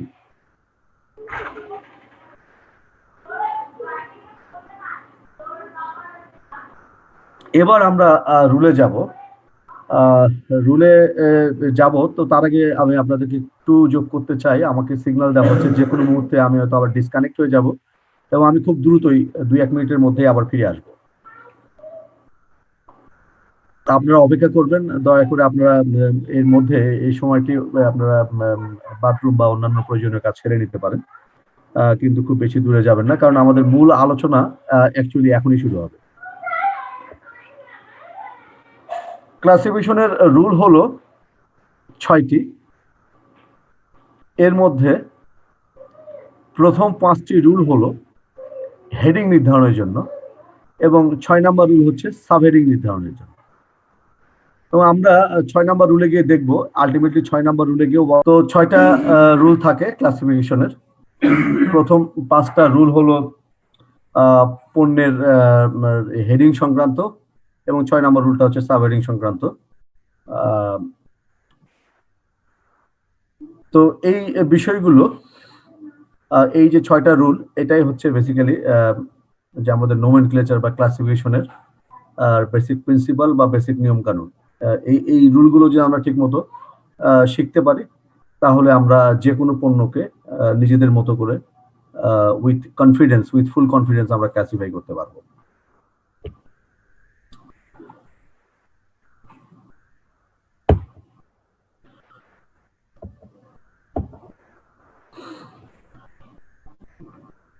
ফার্স্ট আসবে রুলের পরে আসবে সেকশন নোট, সাবহেডিং নোট, এরপরে আসে chapter note, chapter subheading note, চ্যাপ্টারের মাঝখানে আছে সাব চ্যাপ্টার, এরপরে হেডিং, সাবহেডিং। এই গ্রাজুয়ালি এইভাবে আমাদেরকে ক্লাসিফিকেশন গুলো করতে হয় এবং আমরা যেই ধাপগুলো দেখেছি এই ধাপগুলো মূলত রুল নাম্বার 1-এর ধাপ। রুল নাম্বার 1টা কি আমরা পরের স্লাইডে রুল নাম্বার 1 দেখব। তো এখানে কিন্তু আসলে গ্রাফিক্যাল ডিজাইনটা দেওয়া আছে। যে কোনো পণ্যের যে আমাদের যে বিভিন্ন চ্যাপ্টারের নাম আছে, বিভিন্ন ধরনের সেকশনের নাম দেওয়া আছে, তো এগুলোর নাম দিয়ে কিন্তু অ্যাকচুয়ালি ক্লাসিফিকেশন হবে না। এই যে বিভিন্ন চ্যাপ্টারের বিভিন্ন হেডিং আছে, নাম আছে, শিরোনাম আছে, যেমন কোনো সেকশন 1 অ্যানিমেল, এবং এভাবে এরপরে চ্যাপ্টার ভিত্তিক আবার আলাদা আলাদা সেই চ্যাপ্টারের একটা শিরোনাম আছে।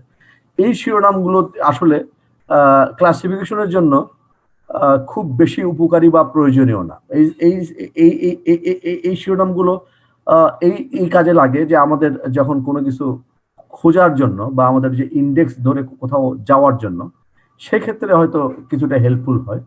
তো মূলত আমাদেরকে ক্লাসিফিকেশন করতে হবে বিভিন্ন নোটস দিয়ে, section note, chapter note, heading note, sub heading note, sub chapter note, এরকম বিভিন্ন নোট রয়েছে। আমাদের যে নোমেনক্লেচার যে বই, ওয়ার্ল্ড কাস্টমস অর্গানাইজেশন যে নোমেনক্লেচার বই বের করে, সেই বইয়ের বিভিন্ন জায়গায় একদম সেকশনের শুরুতে আছে সেকশন নোট, চ্যাপ্টারের শুরুতে আছে চ্যাপ্টার নোট, এরকম heading note, sub heading note, আবার মাঝামাঝি সাব চ্যাপ্টার আছে এবং ভিতরে অনেক ডিটেইলিং আছে। তো এই সকল নোট বা এই সমস্ত ডেসক্রিপশন থেকে আমাদেরকে অ্যাকচুয়ালি প্রকৃত এইচএস কোড বা রিয়েল এইচএস কোডে আমাদেরকে পৌঁছাতে হবে। টোটাল যে বিভিন্ন পণ্যের গ্রুপ আছে 5,387টা,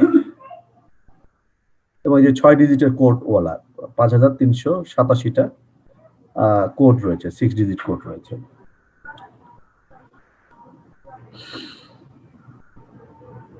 এখানে বেসিক্যালি বলা আছে যে কিভাবে ইয়েগুলো করতে হবে, এই যে আমাদের রুলগুলো এটা খুব ধারাবাহিকভাবে আমাদের চর্চা করতে হবে। সরাসরি আমরা 1 নাম্বার বাদ দিয়ে 2 নাম্বার, 2 নাম্বার বাদ দিয়ে 3 নাম্বারে যেতে পারবো না। ফার্স্ট আমাদেরকে কনসিডারেশন নিতে হবে রুল নাম্বার 1। যদি আমরা দেখি যে হ্যাঁ রুল নাম্বার 1 দিয়ে কোনো পণ্যকে ক্লাসিফাই করা যাচ্ছে না, তখনই আমরা রুল নাম্বার 2 তে যাব। এভাবে রুল নাম্বার 3, 4, 5 আমাদেরকে একটার পর একটা ব্যবহার করতে হবে। সরাসরি এক লাফে আমরা রুল নাম্বার 5 এ যেতে পারবো না, 4 এ যেতে পারবো না। আমাদেরকে 1, 2, 3, 4, 5 এইভাবে ধীরে ধীরে একটার পর একটা রুল অ্যাপ্লাই করে দেখতে হবে যে আমাদের কোন রুলে এই যে একদম প্রপার বিফিটিং এইচএস কোড আমরা নির্ধারণ করতে পারি।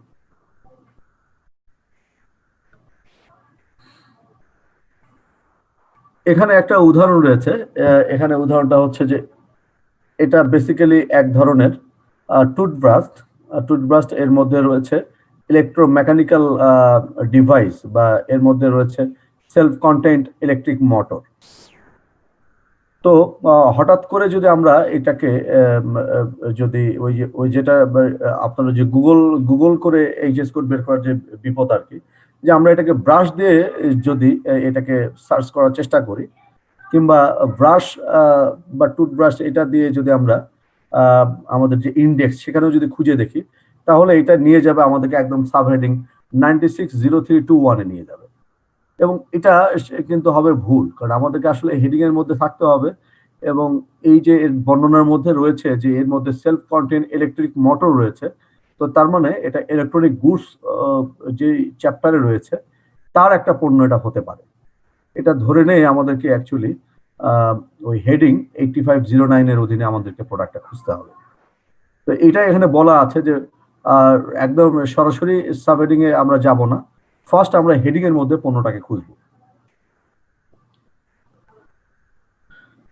এখানে এতক্ষণ তো বললাম যে 6টা রুল, কিন্তু আপনার এটা দেখে মনেই হতে পারে যে রুল আসলে অনেকগুলা, 1, 2, 3, 4, 5, 6, 7, 8, 9, 10টার মতো দেখা যাচ্ছে। সিরিয়ালে 6টা রুল হলেও আমরা দেখছি যে এখানে রুল 2 এর মধ্যে 2টা ভাগ আছে, 2A 2B। রুল 3 এর মধ্যে 3টা ভাগ আছে, 3A 3B 3C, এবং রুল 5 এর মধ্যে আবার 2টা ভাগ আছে, 5A 5B। এই সমস্ত কিছু মিলে তাহলে এখন আমাদের আসলে যেটা আমরা দেখতে পাচ্ছি যে আসলে রুলের সংখ্যা যদি একটা একটা করে সিঙ্গেল রুল ধরি, এটা কিন্তু আসলে 10টা হয়ে গেল। তো এর মধ্যে সবচেয়ে ইম্পর্টেন্ট রুল হচ্ছে রুল নাম্বার 1। ধারণা করা হয় অ্যারাউন্ড 75% পণ্য ক্লাসিফাই করা হয় রুল নাম্বার 1 দিয়ে, বা কেউ কেউ বলেন তারও বেশি। তো তার মানে দাঁড়াচ্ছে যে অধিকাংশ পণ্য আমাদের ক্লাসিফাই হয় রুল নাম্বার 1 দিয়ে, that is chapter note, section note, heading note, sub heading note, এগুলো দিয়ে কিন্তু আমরা বেসিক্যালি আমরা একটা পণ্যকে ক্লাসিফাই করতে পারি।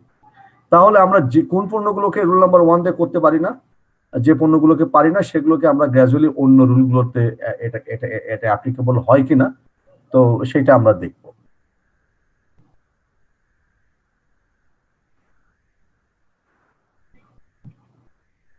রুল নাম্বার 1 নিয়ে আসলে প্রচুর কথা আমি অলরেডি বলে ফেলেছি।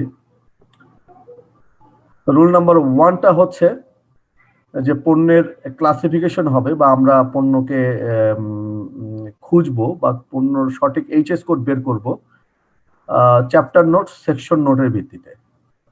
হ্যাঁ, এখানে বলা আছে titles of section, chapter and sub chapter. ওই যে টাইটেলস, আমরা যদি টাইটেলস গুলো দেখি, আমি পাশে থেকে আপনারাও দেখতে পারেন। আজকে হয়তো অনেকেই কাস্টমস ট্যারি পাশে নিয়ে বসেননি, আমি অনুরোধ করব আগামীকাল থেকে আপনারা কাস্টমস ট্যারি বইটা সাথে রাখবেন।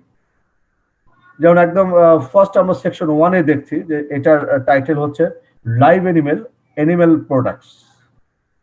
লাইভ এনিম্যাল যে সেমিকোলন এনিম্যাল প্রোডাক্টস, তো এইটা হচ্ছে টাইটেল।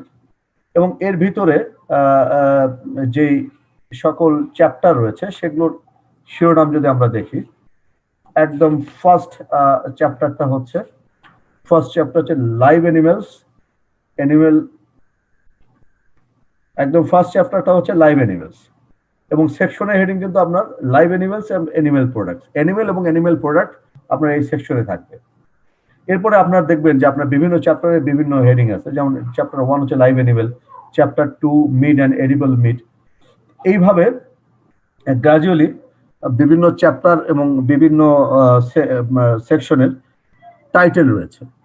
এই টাইটেলগুলো বলা হচ্ছে for ease of reference only. Ease of reference মানে হচ্ছে যেন খুব সহজে মোটামুটি লোকেট করা যায় এই পণ্যটা কোথায় থাকতে পারে, শুধু এই কাজের জন্য। কিন্তু অ্যাকচুয়ালি লিগ্যাল পারপাসে, লিগালি কারেক্ট ক্লাসিফিকেশনের জন্য এই যে আপনার সেকশনের টাইটেল, তারপর চ্যাপ্টারের টাইটেল, এটার আসলে কোনো ভূমিকা নাই। ভূমিকাটা হচ্ছে যে রিলেভেন্ট যে সেকশন, রিলেভেন্ট যে চ্যাপ্টার, তার সাথে যে সেকশন নোট থাকে, চ্যাপ্টার নোট থাকে, হেডিং নোট থাকে, সাব হেডিং নোট থাকে, এই সকল নোটসের ভিত্তিতে বেসিক্যালি পণ্যের শুল্কায়ন হবে।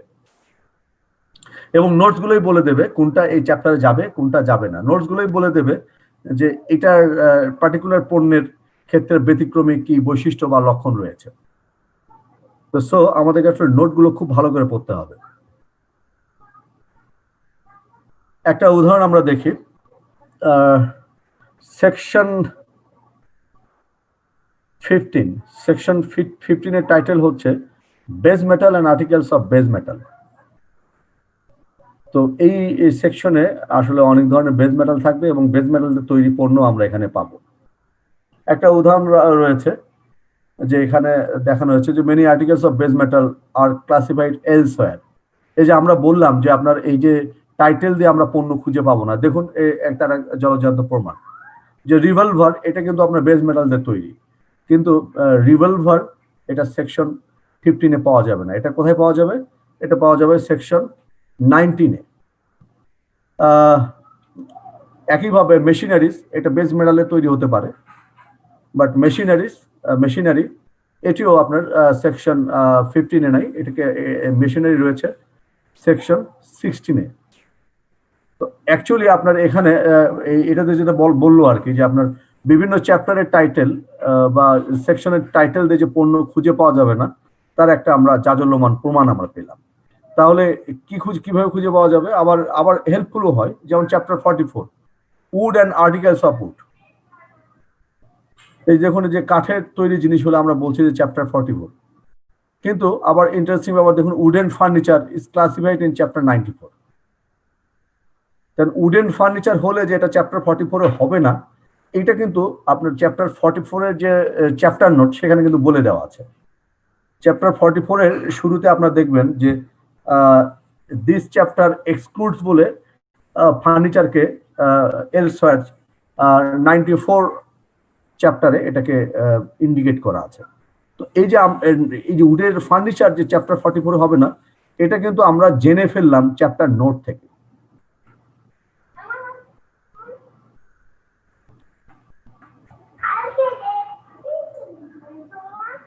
এই যে টার্মস অফ হেডিংস এর বিষয়গুলো আপনারা দেখেন যে কিভাবে এটা হেল্প করে।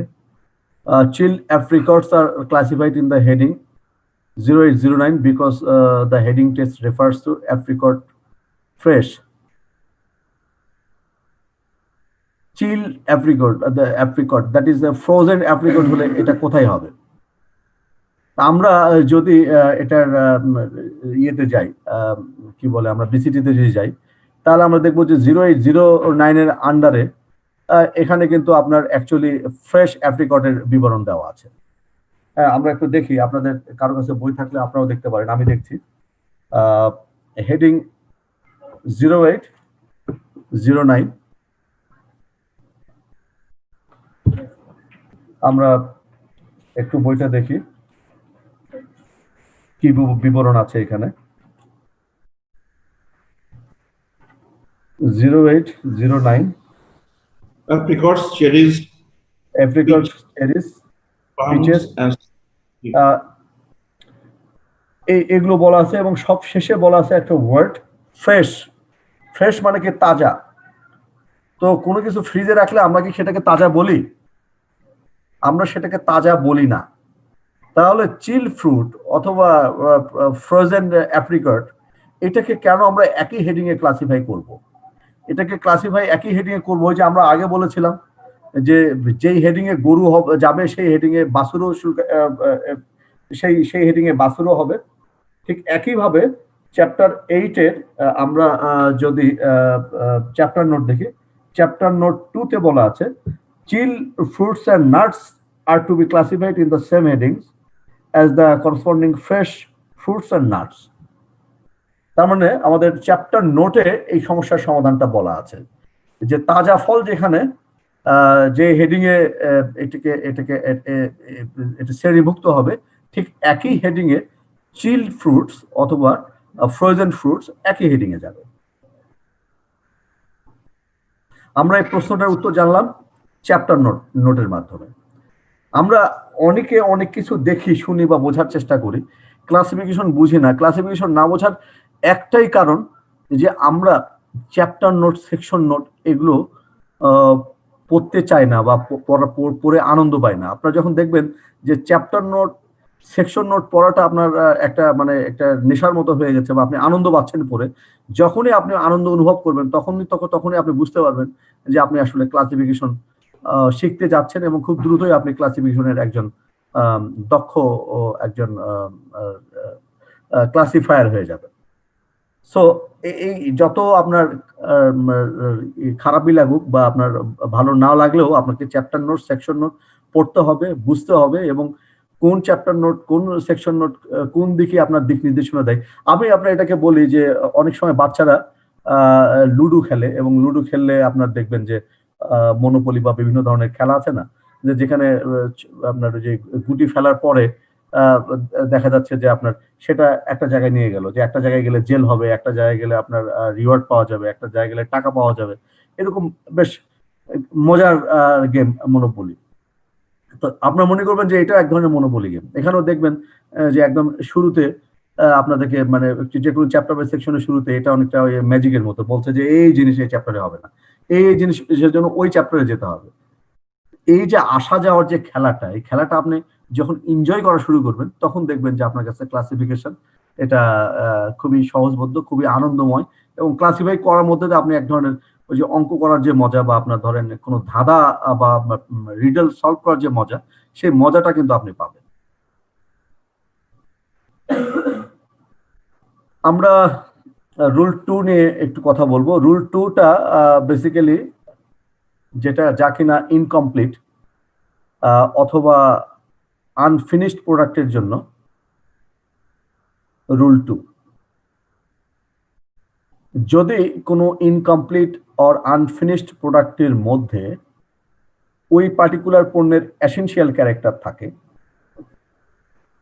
তাহলে আমরা ওই পণ্যটিকে আনফিনিশড বা ইনকমপ্লিট হিসেবে বিবেচনা না করে এটাকে কমপ্লিট অথবা ফিনিশড পণ্য হিসেবে বিবেচনা করব। সিমিলারলি এই আনঅ্যাসেম্বলড, এই যে টুকরা টুকরা সিকেডি কমপ্লিট নকডাউন ভাবে যে পণ্যগুলো আসে বা সেমি নকডাউন হিসেবে যে পণ্যগুলো আসে সেগুলো যে এই টুকরা টুকরোগুলোকে একসঙ্গে করলে যে পণ্যর আকৃতি ধারণ করে সেই পণ্যের এইচএস কোডে আমরা সেটাকে শুল্কায়ন করবো। দ্যাট ইজ ইনকমপ্লিট পণ্যের মধ্যে এসেনশিয়াল ক্যারেক্টার থাকলে সেটা পূর্ণাঙ্গ পণ্যের এইচএস কোডে শুল্কায়ন করা হবে। আমরা অনেকগুলো উদাহরণ রেখেছি এখানে, যেমন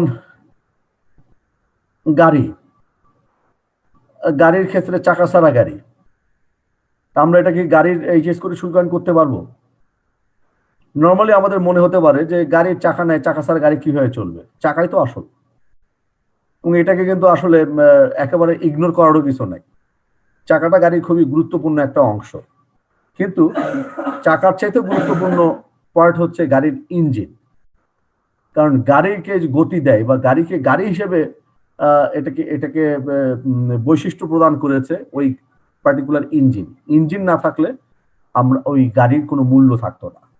বাট চাকা এটা একটা গুরুত্বপূর্ণ একটা পার্ট, বাট এসেনশিয়াল ক্যারেক্টার দান করে না। গাড়ির এসেনশিয়াল ক্যারেক্টার দান করে ইঞ্জিন।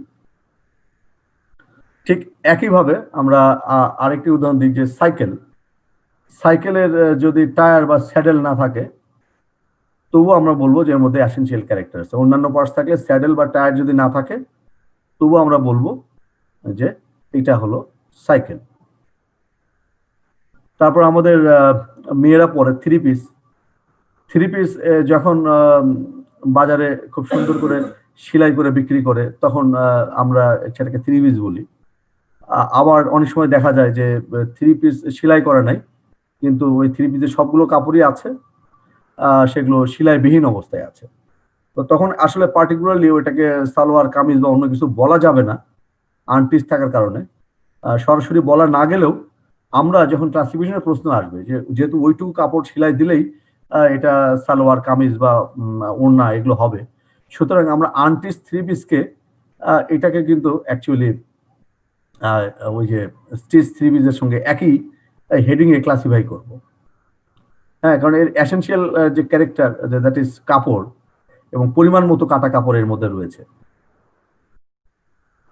এবার আমরা বিচ্ছিন্ন পণ্যের বা যেটাকে বলা যায় এটাকে আনঅ্যাসেম্বল গুডস এর উদাহরণ যদি দিই, যা আমাদের এখন বিভিন্ন ধরনের ফার্নিচার, আর আমরা এখন যদি দোকানে দরদাম করে আসি এরপরে দেখা যায় যে তারা ফার্নিচার পাঠিয়ে দেয় টুকরো টুকরো করে, এবং তার সাথে একজন টেকনিশিয়ান আসে।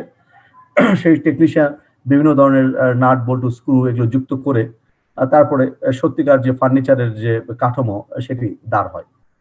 তো অ্যাকচুয়ালি এই ফার্নিচারের সবগুলো পার্টই রয়ে গেছে, শুধুমাত্র এটি আনঅ্যাসেম্বল পজিশনে রয়েছে।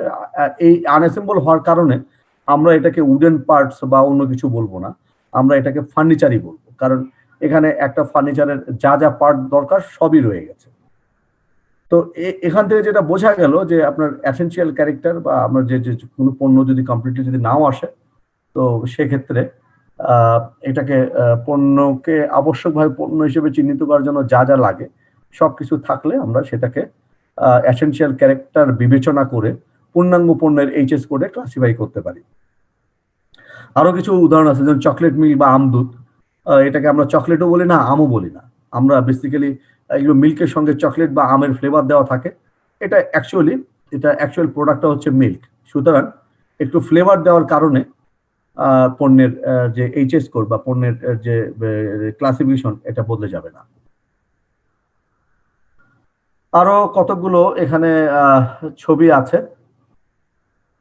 একদম উপরে আপনারা যে ছবিটা দেখছেন এটাকে বলে হচ্ছে প্রিফর্ম বোতল। এই যে এগুলো আসলে খুব ছোট ছোট বোতলের মতো লাগে দেখতে। আপনারা যারা প্লাস্টিক ইন্ডাস্ট্রি ভ্রমণ করেছেন তারা দেখবেন যে এই যে ছোট ছোট বোতলের মতো যে জিনিসগুলো দেখতে, যে প্রিফর্ম, এগুলো অ্যাকচুয়ালি একটা মেশিনের যে ছাঁচ আছে তার মধ্যে ফেললে এগুলো ফুলে ফেপে একেবারে আমাদের যে সাইজের বোতলগুলো আমরা সচরাচর বাজারে দেখে থাকি বা আমরা ব্যবহার করি ওই বোতলগুলো তৈরি হয়। বাট ওই বোতল তৈরি হওয়ার আগে এগুলো ছিল এই যে ছোট ছোট প্রিফর্ম আকারে। তো এই যে আমরা এখানে যেগুলো দেখছি যে এটাকে আমরা কি বলবো, এটাকে ফুল বোতল বলবো নাকি প্রিফর্ম বলবো? এটা অ্যাকচুয়ালি আনফিনিশড বোতল।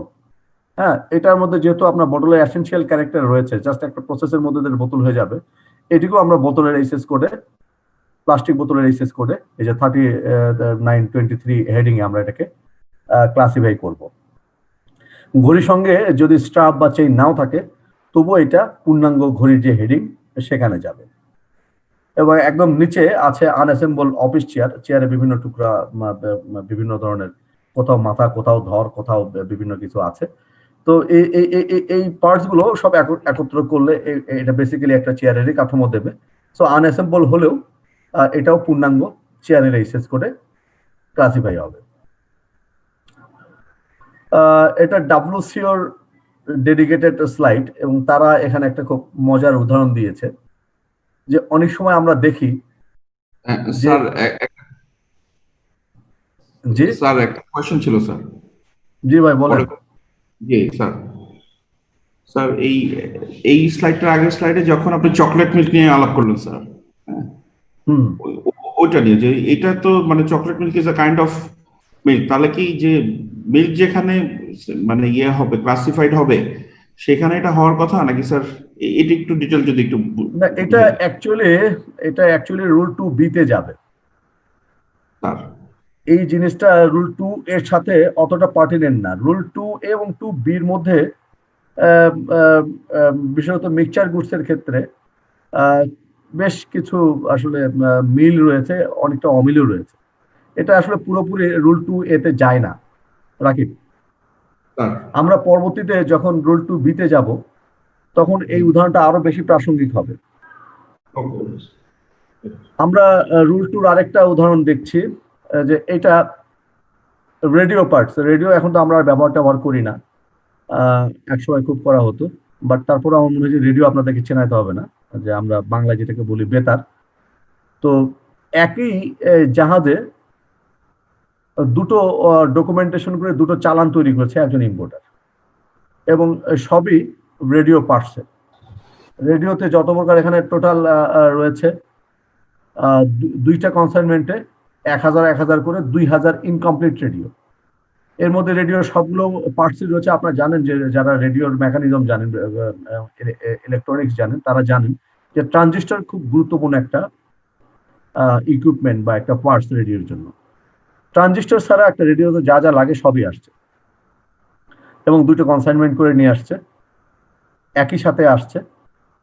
ট্রান্সপোর্ট ডকুমেন্ট সে যেটা করেছে, দেখেন অন দ্য সেম ভেসেল, একই জাহাজে আসছে, বাট সে ডকুমেন্টেশন দুটো বিএল করেছে, দুটো প্যাকিং লিস্ট করেছে, দুটো ইনভয়েস করেছে, সবই আলাদা আলাদা করছে। উদ্দেশ্য হচ্ছে যে আপনার এটাকে পার্টস হিসেবে নিয়ে যাওয়া, হ্যাঁ, এবং দুইভাবে কাস্টমস ফর্মালিটিও করেছে।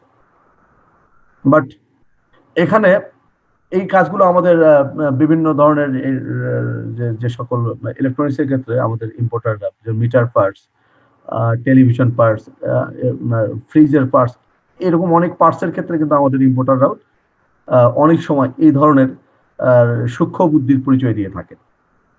কিন্তু দেখুন, আপনার দুটো আলাদা আলাদা সব ডকুমেন্টেশন আলাদা আলাদা করলেও ডাব্লিউসিওর যে কনক্লুশনটা হচ্ছে যে এগুলো সবই আসলে ট্রানজিস্টর থাকুক বা না থাকুক, এগুলো সবই ক্লাসিফাই হবে পূর্ণাঙ্গ রেডিও হিসেবে 8527 হেডিং।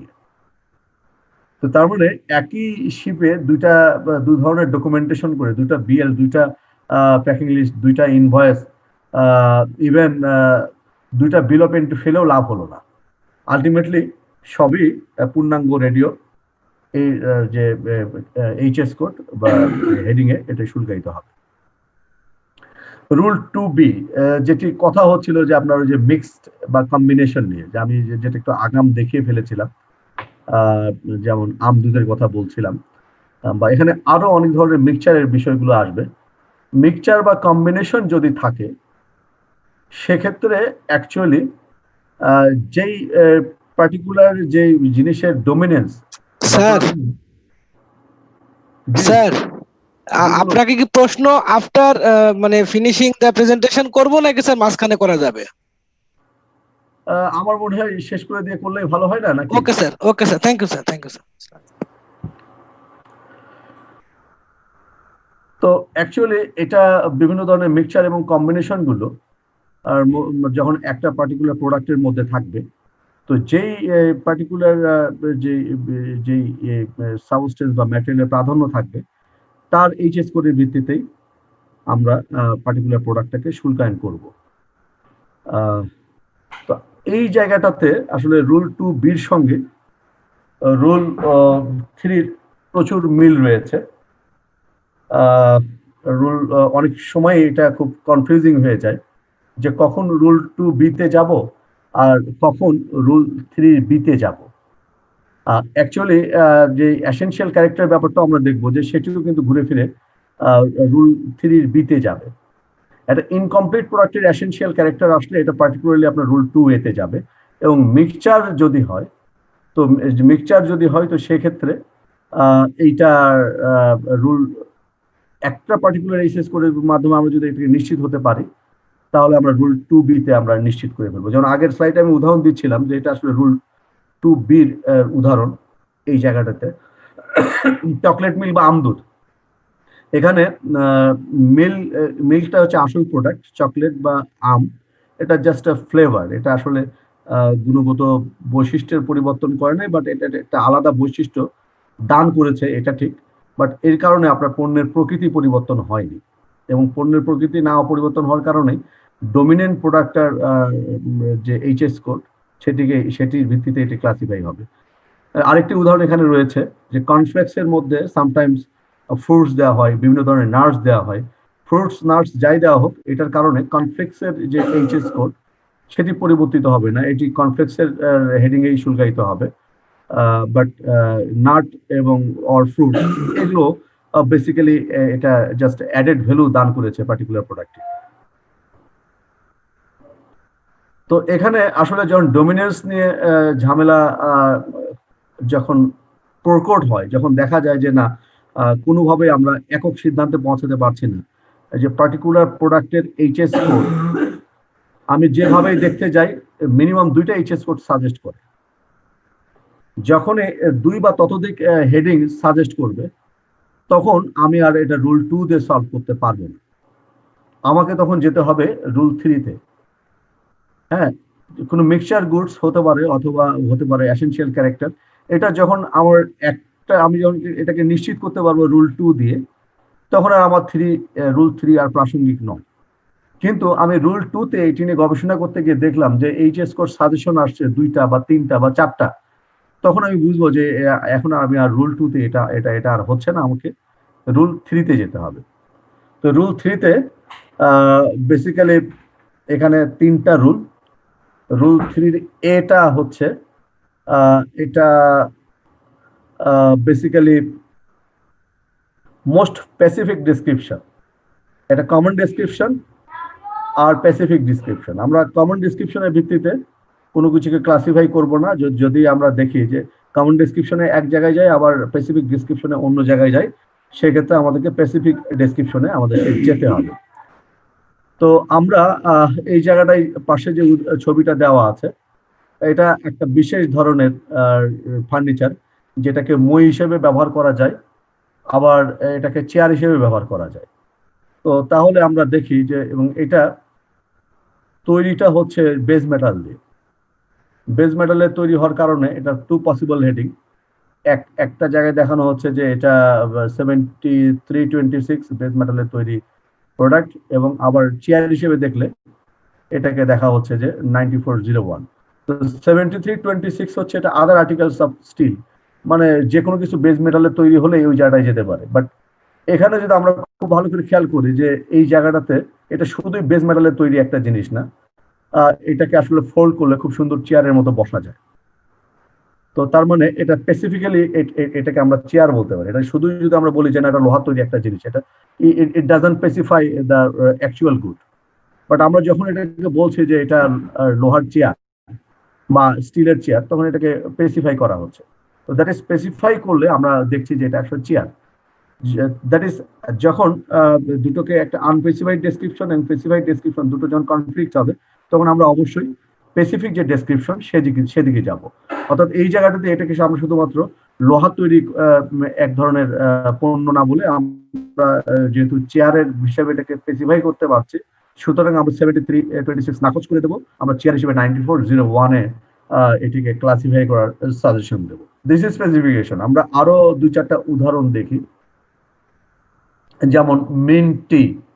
মিন্টি এটাকে যদি আমরা মিন্ট হিসেবে বিবেচনা করি, যদি মনে করি যে এর মধ্যে মিন্টের ডমিনেন্স আছে, তো তাহলে এটা 12-11 এইচএস করে যেতে পারে। মিন্টের এইচএস করতে আপনার 12 চ্যাপ্টারে টি হিসেবে চিন্তা করলে এটা 0902-তে যেতে পারে। আবার এটাকে যদি আমরা নন অ্যালকোহলিক ড্রিঙ্কস হিসেবে দেখি, তাহলে 22-02-90 ওই হেডিং এও যেতে পারে। তো তাহলে অ্যাকচুয়ালি এই জায়গাটাতে স্পেসিফিক্যালি এটা কি? স্পেসিফিক্যালি আমরা যদি চিন্তা করি যে আমরা মিন্ট টি, কিন্তু আসলে মিন্ট খাওয়ার জন্য কিন্তু আমরা কেউ মিন্ট টি কিনি না, জাস্ট আসলে টি, বাট তার সঙ্গে একটা স্পেশাল ফ্লেভারের জন্য আমরা মিন্ট টি কিনি। তো সো এটা মিন্টের চ্যাপ্টারে যেতে পারে না, এখানে ডোমেন্সটা বেসিক্যালি টি। বাট টি পাশাপাশি আপনার এটা তো আসলে টি এক ধরনের নন অ্যালকোহলিক ড্রিঙ্কসও বটে, বাট নন অ্যালকোহলিক ড্রিঙ্কস হিসেবে এটাকে 22-02 নিয়ে গেলে আবার যেটা হয়, এটা আসলে খুব ব্রড একটা আসপেক্টের মধ্যে আমরা নিয়ে গেলাম। মোস্ট স্পেসিফিক্যালি আমরা এটাকে চা হিসেবেই ক্লাসিফাই করতে পারি। সো আমার যেখানে চা হিসেবে আমি এটাকে প্রপারলি এটাকে স্পেসিফাই করতে পারছি, সুতরাং নন স্পেসিফিক হেডিং এ যাওয়ার তো কোনো যুক্তি নাই। তো সব দিকে চিন্তা ভাবনা করে আমাদের পার্টিকুলার এইচএস কোড হবে মিন্টির চার যে হেডিং 090210। স্টিল স্পুন, বেস মেটালের আদার আর্টিকেলস, এইটা যেমন এটা আমরা যে জেনারেল হেডিং দেখি, বা আপনার জেনারেল যে আমি আগে যে আলোচনাটা করেছিলাম যে আগের উদাহরণে, সেই একই উদাহরণ এখানে আসছে যে স্টিলের তৈরি যে কোনো প্রোডাক্ট হিসেবে চিন্তা করলে এটাকে 73-23-তে এটা যেতে পারে। বাট এটা হচ্ছে জেনারেল, এটার ডেসক্রিপশন থেকে এই জায়গাটাতে আসে। কিন্তু আমরা যদি স্টিল স্পুন বাই নেমে এটিকে খুঁজে বের করার চেষ্টা করি যে কোন জায়গায় স্টিল স্পুন রয়েছে, তাহলে আমরা দেখবো যে একেবারে সুনির্দিষ্টভাবে 8215-এ এটার হেডিং দেওয়া আছে। সুনির্দিষ্ট এইচএস কোড হবে 8215। এটার স্পেসিফিক ডেসক্রিপশন অনুযায়ী এটার এইচএস কোড হবে 8215-এর আন্ডারে। সিমিলারলি আপনার সিট ফর মোটর ভেহিকলস এর সিট মনে হওয়ার কারণে আপনার মনেই হতে পারে যে 8708 মোটর কোনো কিছু হলে 87 চ্যাপ্টারে। বাট যেহেতু এটা সিট, যদিও এটা মোটর ভেহিকেলের মতো অবস্থান করে, বাট এটার স্পেসিফিক ডেসক্রিপশন সিট বসার একটা জিনিস। বা অন্যভাবে আমরা যদি চিন্তা করি যে গাড়ির মধ্যে যে সিট আছে, এটাকে যদি আমরা গাড়ি থেকে তুলে এনে প্রাকৃতিক মানে অন্য কোনো পরিবেশে অন্য কোনো পায়া সংযুক্ত করি, সেটাও আসলে বসার একটা ফার্নিচার বা একটা পণ্য হবে আর কি। এটা সুনির্দিষ্ট হেডিং অনুযায়ী 9401-এ যাবে। ওয়েল, এসেনশিয়াল ক্যারেক্টারের যে বিষয়টি এর আগে আমি কথা বলেছিলাম, যে আমরা উদাহরণ দিয়েছিলাম যে এসেনশিয়াল ক্যারেক্টার কিভাবে এটিকে ডিটারমাইন করা হবে। তো এসেনশিয়াল ক্যারেক্টার ডিটারমাইন করার কতগুলো কম্পোনেন্ট রয়েছে। একটা হতে পারে যে কি কি জিনিস দিয়ে তৈরি, তার ভিত্তিতে এসেনশিয়াল ক্যারেক্টার হতে পারে। যেমন কোনো একটি পার্টিকুলার প্রোডাক্টের মধ্যে এটার গমের ময়দা থাকতে পারে, আবার চালের গুঁড়ো থাকতে পারে। তো এটা গমের হেডিং এ যাবে না চালের হেডিং এ যাবে, এটা আমরা অ্যাসার্টেইন করব কার পরিমাণ বেশি তার ভিত্তিতে। যদি গমের ময়দার হেডিং বেশি পরিমাণ বেশি থাকে, তাহলে এটা গমে চলে যাবে, আর যদি চালের গুঁড়ো বেশি থাকে তাহলে এটা রাইসে যাবে। তারপর এটা বাল্ক হিসেবে যখন কোনো পণ্য আসবে, তো সেটাকে আমরা বাল্ক হিসেবেই দেখব, এটাকে খণ্ডিত আকারে দেখব না। তারপর কোয়ান্টিটি ওয়েটের ভিত্তিতেও আসলে কোয়ান্টিটি ওয়েট মোরলেস এটা সিমিলার ধারণাই দেয় আর কি। যে আগে আমি যে বিষয়টি বললো যে পরিমাণ, একটা পার্টিকুলার মিশ্রণে বা দ্রবণে কোন উপকরণের পরিমাণ বেশি আছে কম আছে, এটার ভিত্তিতে কিন্তু এইচএস কোড নির্ধারিত হয়। যেই উপকরণের পরিমাণ বেশি থাকবে সেই উপকরণের ভিত্তিতে এটা ক্লাসিফাই করা যাবে। আরেকটা হচ্ছে ভ্যালু দিয়ে আমরা এটা করতে পারি। যেমন এমন হতে পারে যে আমরা পরে একটা উদাহরণ দেখব, যে একটা পার্টিকুলার জিনিস যেটা সোনা দিয়ে তৈরি, আবার তার মধ্যে অল্প পরিমাণে অন্য কোনো জিনিস আছে, আমরা একটা উদাহরণ দিয়ে দেখব, পরে আমরা দেখব এটা। তো ভ্যালু বেশি হয়ে গেলে, যে পণ্যের ভ্যালু বেশি, সেই ভ্যালু অনুপাতেও কিন্তু আমরা ডমিনেন্স নির্ধারণ করে এসেনশিয়াল ক্যারেক্টার বের করতে পারি। এবং ভ্যালু নিয়ে এসেনশিয়াল ক্যারেক্টার বের করার একটা সুন্দর উদাহরণ আছে, এটা ইউএসএ কাস্টমস তারা বাইসাইকেলের ক্ষেত্রে তো আপনার অনেক ধরনের পার্টস, এটা 30-40টা বা তার বেশি সংখ্যক পার্টস একটা বাইসাইকেলে থাকে। তো ইউএস কাস্টমস তারা যে কাজটা করেছে, প্রত্যেকটা পার্টসের আলাদা আলাদা পণ্য মূল্য হিসাব করেছে, করে একটা কমপ্লিট সাইকেল তৈরি করতে যত প্রকার পার্টস লাগে সবগুলোর মূল্য একসঙ্গে করে যোগ করেছে। এবার করার পরে দেখা গেলো একটা পার্টিকুলার কনসাইনমেন্টে সাইকেলের ফক এসেছে, তারপর এর মধ্যে হুইল এসেছে, টায়ার এসেছে, স্যাডেল এসেছে, এবং আরো বিষয়গুলো আর কি, সাইকেলের বেল বা অন্যান্য যে সকল জিনিসপত্র আছে সবই, মাডগার্ড সবই এসেছে। তো দেখা যাচ্ছে যে কিছু কিছু জিনিস আবার আসে নাই, সে আপনার ধরেন ব্রেক হ্যান্ডেলটা আসে নাই, কিংবা আপনার যে চেইন সেইটা আসে নাই।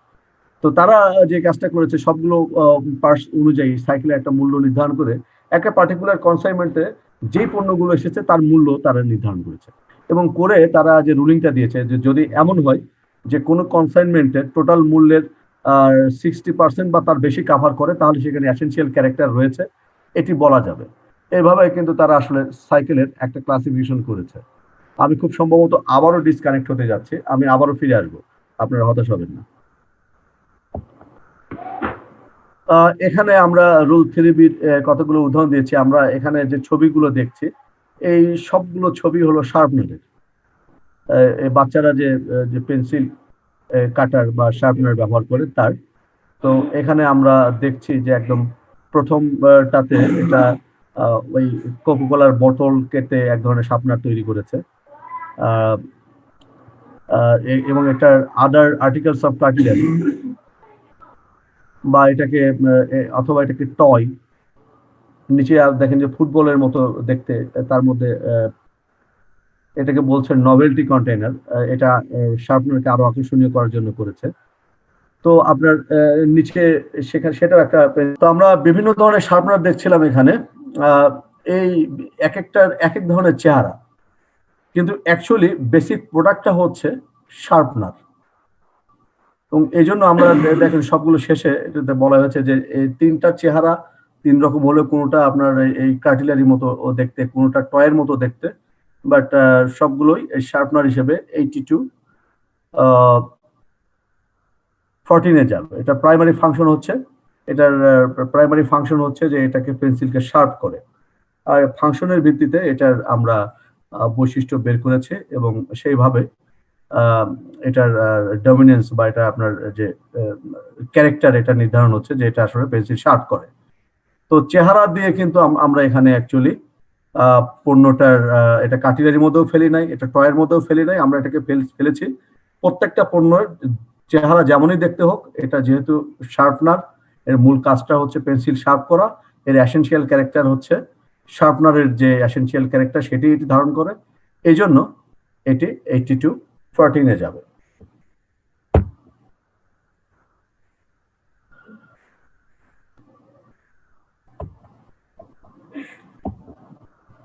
এখানে আমরা আরেকটা উদাহরণ দেখব, যে একদম প্রথমে যে উদাহরণটা আছে ওটা ওই যে আমি চাল আর গমের উদাহরণ দিলাম, সিমিলার উদাহরণ, mixture of barley and oats, দুটো জিনিস মিলে, বার্লি এবং ওটস মিলে একটা মিক্সচার পাওয়া গেছে, যেখানে দেখা যাচ্ছে 60% বার্লি এবং ওটস হচ্ছে 40%। তো এখানে ইউজুয়ালি আমি ক্লাসে এটা জিজ্ঞেস করি আর কি যে কোনটাতে যাবে, এই জিনিসগুলো রেসপন্স পেলে খুব ভালো লাগে আর কি। আমি এমন একটা জায়গায় আটকে গেছি, একতরফায় বক বক করে যাচ্ছে, আপনাদের কথা শুনতে পাচ্ছি না। যাই হোক, এখানে যে জিনিসটা বোঝা যাচ্ছে যে বার্লির পরিমাণটা বেশি, বার্লি 60%, ওটসের পরিমাণটা কম 40%। সো এই পার্টিকুলার পণ্য এটি অ্যাসেসড হবে বা এটি ক্লাসিফাই হবে বার্লির যে হেডিং 1003-তে। এবার একটি খুব ইন্টারেস্টিং আপনার কম্পোজিট গুড, এখানে আমরা দেখবো যে রিস্ট ওয়াচ আছে এবং তার সঙ্গে আপনার লাইটার আছে। তো এখানে আমরা এর আগে দেখেছি যে আমরা ভ্যালু দিয়েও আমরা এসেনশিয়াল ক্যারেক্টার বের করতে পারি। এখানে এই পার্টিকুলার জিনিসটা কি উদ্দেশ্যে আপনার ব্যবহার করা হচ্ছে বা কি উদ্দেশ্যে আমদানি করা হয়েছে, এটা হচ্ছে আমদানিকারককে জিজ্ঞেস করেন, সে বলবে যে এটা লাইটার হিসেবে ব্যবহার করার জন্য করা হয়েছে। বাট আপনারা কাস্টমস কর্মকর্তারা যখন এটাকে দেখবেন, তখন আপনারা বলবেন যে না, এটা লাইটার কিসের, এটা তো দামি ঘড়ি। তো এখানে দামটা কিন্তু একটা গুরুত্বপূর্ণ বিষয়। হ্যাঁ, এটা রিস্ট ওয়াচ হলে 9102 তে যেতে পারে, লাইটার হলে 9613 হেডিং এ যেতে পারে। তো কোন জায়গায় যাবে? হ্যাঁ, তো এটা অনেক ক্ষেত্রে হয় কি যে আপনার দুটো, আমরা রোল 3B তে সিতে গিয়ে দেখবো যে দুটো যখন মনে হয় যে দুটোই সমান সমান যুক্তি, সেক্ষেত্রে এইচএস কোডের সিরিয়ালে যেটা পিছনে আছে সেই জায়গাটাতে যাবে। বাট এই জায়গাটাতে কিন্তু আপনার সমান সমান যুক্তি চাইতে গুরুত্বপূর্ণ আরেকটি বিষয় আছে, সেটা হচ্ছে মূল্য। আপনার ঘড়ির মূল্য নিশ্চিতভাবে আপনার লাইটারের চাইতে অনেক অনেক বেশি। হ্যাঁ, এখানে কি উদ্দেশ্যে এটা একজন ব্যক্তি কিনবেন, তিনি সময় দেখার জন্য নাকি আপনার আগুন জ্বালানোর জন্য, ইটস কোয়াইট ইমম্যাটেরিয়াল। আমরা দেখবো যে আপনার দামের ভিন্নতা এটা এত বেশি হেরফের হচ্ছে, যে কারণে আমরা এটাকে অবশ্যই এটা ঘড়ির যে এইচএস কোড সেখানেই এটাকে ক্লাসিফাই করব, আমরা লাইটারে যাব না। তো সিমিলারলি আমরা আরেকটা উদাহরণ দেখছি যে সেখানে দেখা যাচ্ছে যে আপনার এটা হেয়ার ড্রেসিং ক্রিট, এখানে অনেক ধরনের আইটেম আছে, হেয়ার ক্লিভার আছে, কম্ব আছে, পেয়ার অফ সিজার আছে, ব্রাশ আছে। তো এই ধরনের আপনার যখন কম্বিনেশন অফ সেট থাকবে, সেখানে পণ্যের এইচএস কোড নির্ধারণ দুইভাবে করা যেতে পারে। একটা হচ্ছে যদি পণ্যের পরিমাণ কম বেশি থাকে, সেক্ষেত্রে যেই পণ্য পরিমাণে বেশি থাকবে তার এইচএস কোড ধরে আপনার পুরো পণ্যটাকে সেট আকারে শুল্কায়ন করা যেতে পারে। যেহেতু পুরোটা একটা কমপ্লিট সেট, এটা আলাদা আলাদা আসেনি, একসঙ্গে আসছে এবং একসঙ্গে ব্যবহারের জন্য, বিক্রির জন্য, তো যেটাকে আমরা রিটেল সেট বলি আর কি। তো এই পার্টিকুলার সেটটার ক্ষেত্রে দুটো বিবেচনা হতে পারে, যে কোনো পণ্য যদি পরিমাণে খুব বেশি এসে থাকে তো তার এইচএস কোড ধরে আমরা শুল্কায়ন করতে পারি বা ক্লাসিফিকেশন করতে পারি, অথবা যেই পার্টিকুলার পণ্যের দাম বেশি তার ভিত্তিতেও আমরা এই পুরো সেটের ক্লাসিফাই করতে পারি।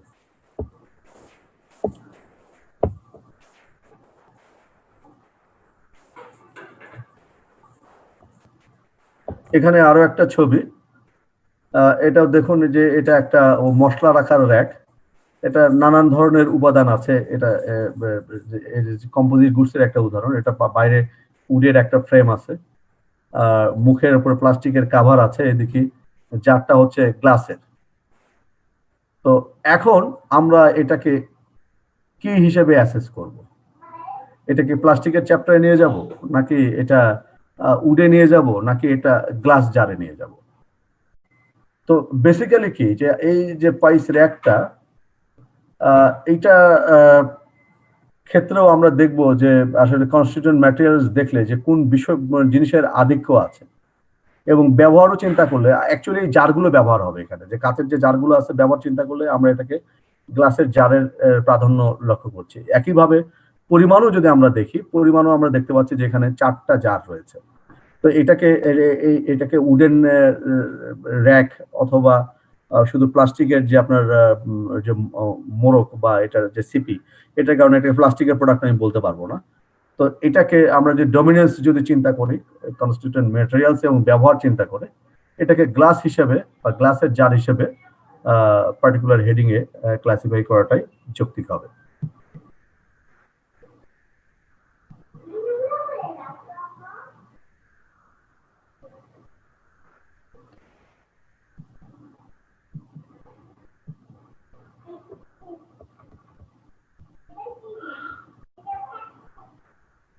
এখানে অনেকগুলো উদাহরণ আছে। এবার রুল 3C একটা উদাহরণ আমরা যদি দেখি, যে আপনার একদম বাম পাশের যে ছবিটা আছে, এটা উপরে আছে ফ্যান, নিচে আছে ঝাড়বাতি, এবং ডান পাশে আমরা যে ছবিটা দেখছি যে এটার সঙ্গে আছে ঘড়ি এবং একটা টেবিল ঘড়ি এবং তার সঙ্গে ইলেকট্রিক ল্যাম্প। তো এই জিনিসগুলো যে এখন আমরা ঝাড়বাতি এবং ফ্যানের ক্ষেত্রে যদি পণ্য আমরা ধরে রাখি যে এটার মূল্য কাছাকাছি,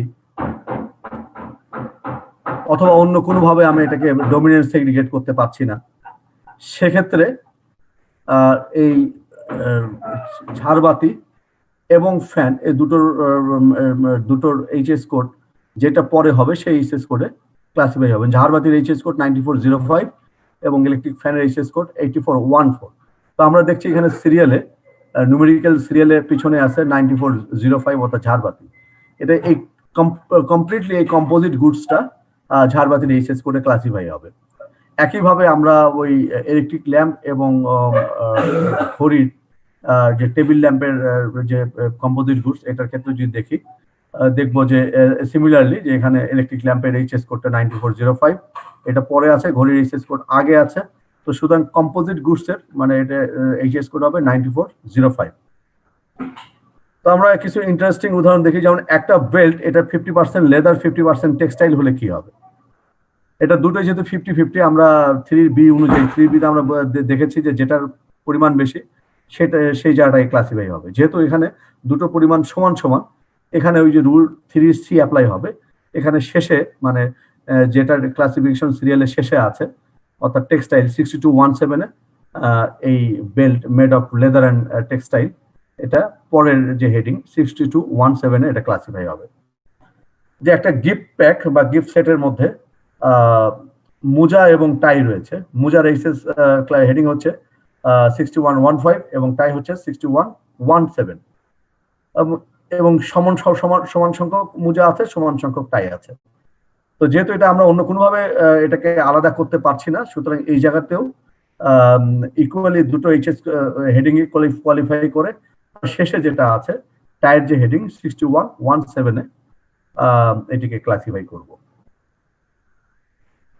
রুল 4টা হলো, এটা আসলে খুবই কম ব্যবহার হয় যখন কোনো নতুন একটা প্রোডাক্ট আসবে, যে প্রোডাক্টের কোনো এইচএস কোড আমাদের কাস্টমস ট্যারিফে বা ডাব্লিউসিওর যে নোমেনক্লেচারের যে বই সেখানে নাই, বা কোনোভাবে এটাকে কেউ কোনো সহায়তা আমরা দিতে পারছি না বা নিতে পারছি না, ইন্টারনেট ঘেটে ঘুটেও আমরা কিছু বের করতে পারি নাই। এই ধরনের একেবারে নতুন প্রোডাক্টের ক্ষেত্রে সিস্টেমটা হচ্ছে যে ওই প্রোডাক্টটা কাছাকাছি যে পণ্য আছে সেই পণ্যের হেডিং এটিকে ক্লাসিফাই করা যায়। এবং এই প্রোডাক্টের কাছাকাছি কিনা এটা বোঝার জন্য আমরা কিভাবে করব, যে পণ্যের বর্ণনাতে কি দিয়ে তৈরি, পণ্যের ব্যবহার ভেদে আমরা এটা করতে পারি। একটা উদাহরণ আমি দিতে পারি, যে আমাদের নর্মালি যে আমাদের বাসা বাড়িতে যে ফোনগুলো থাকে সেই ফোনগুলো দিয়ে বিশেষত এই যে আমাদের গার্ড ফোন করে বলে যে অমুক মেহমান আসছে, আমরা কথা বলতে পারি। অনেক সময় আমরা যদি বলি যে ঠিক আছে মেহমানকে দেন, তার সাথে কথা বলবো, কথা বলে যদি দেখি যে আপনার মেহমান চেনা জানা, তাকে আমরা বাসায় আসার অ্যাক্সেস দিই। তো ধরেন এমন একটা উপকরণ আসলো যে যেখানে আপনার এই টেলিফোনের সাথে কথা বলার সঙ্গে আপনার ছবিও দেখা যাচ্ছে। এই ধরনের প্রযুক্তি রয়েছে। তো আমার এখানে যে আপনার টেলিফোন সেট কথা বলার জন্য তার সঙ্গে আবার ছবি দেখা যাচ্ছে, এটা ইউজুয়ালি আপনার টেলিফোন সেটের হেডিং এ যায় না। বাট এটাকে আমরা অন্যভাবে অন্য এই সেটে কিসে আনতে পারি, এটাকে আমরা টেলিভিশনেও নিতে পারবো না, এটাকে আমাদের ভিজুয়াল আউটপুট দেয় এরকম অন্য কোনো ডিভাইসেও আনতে পারবো না।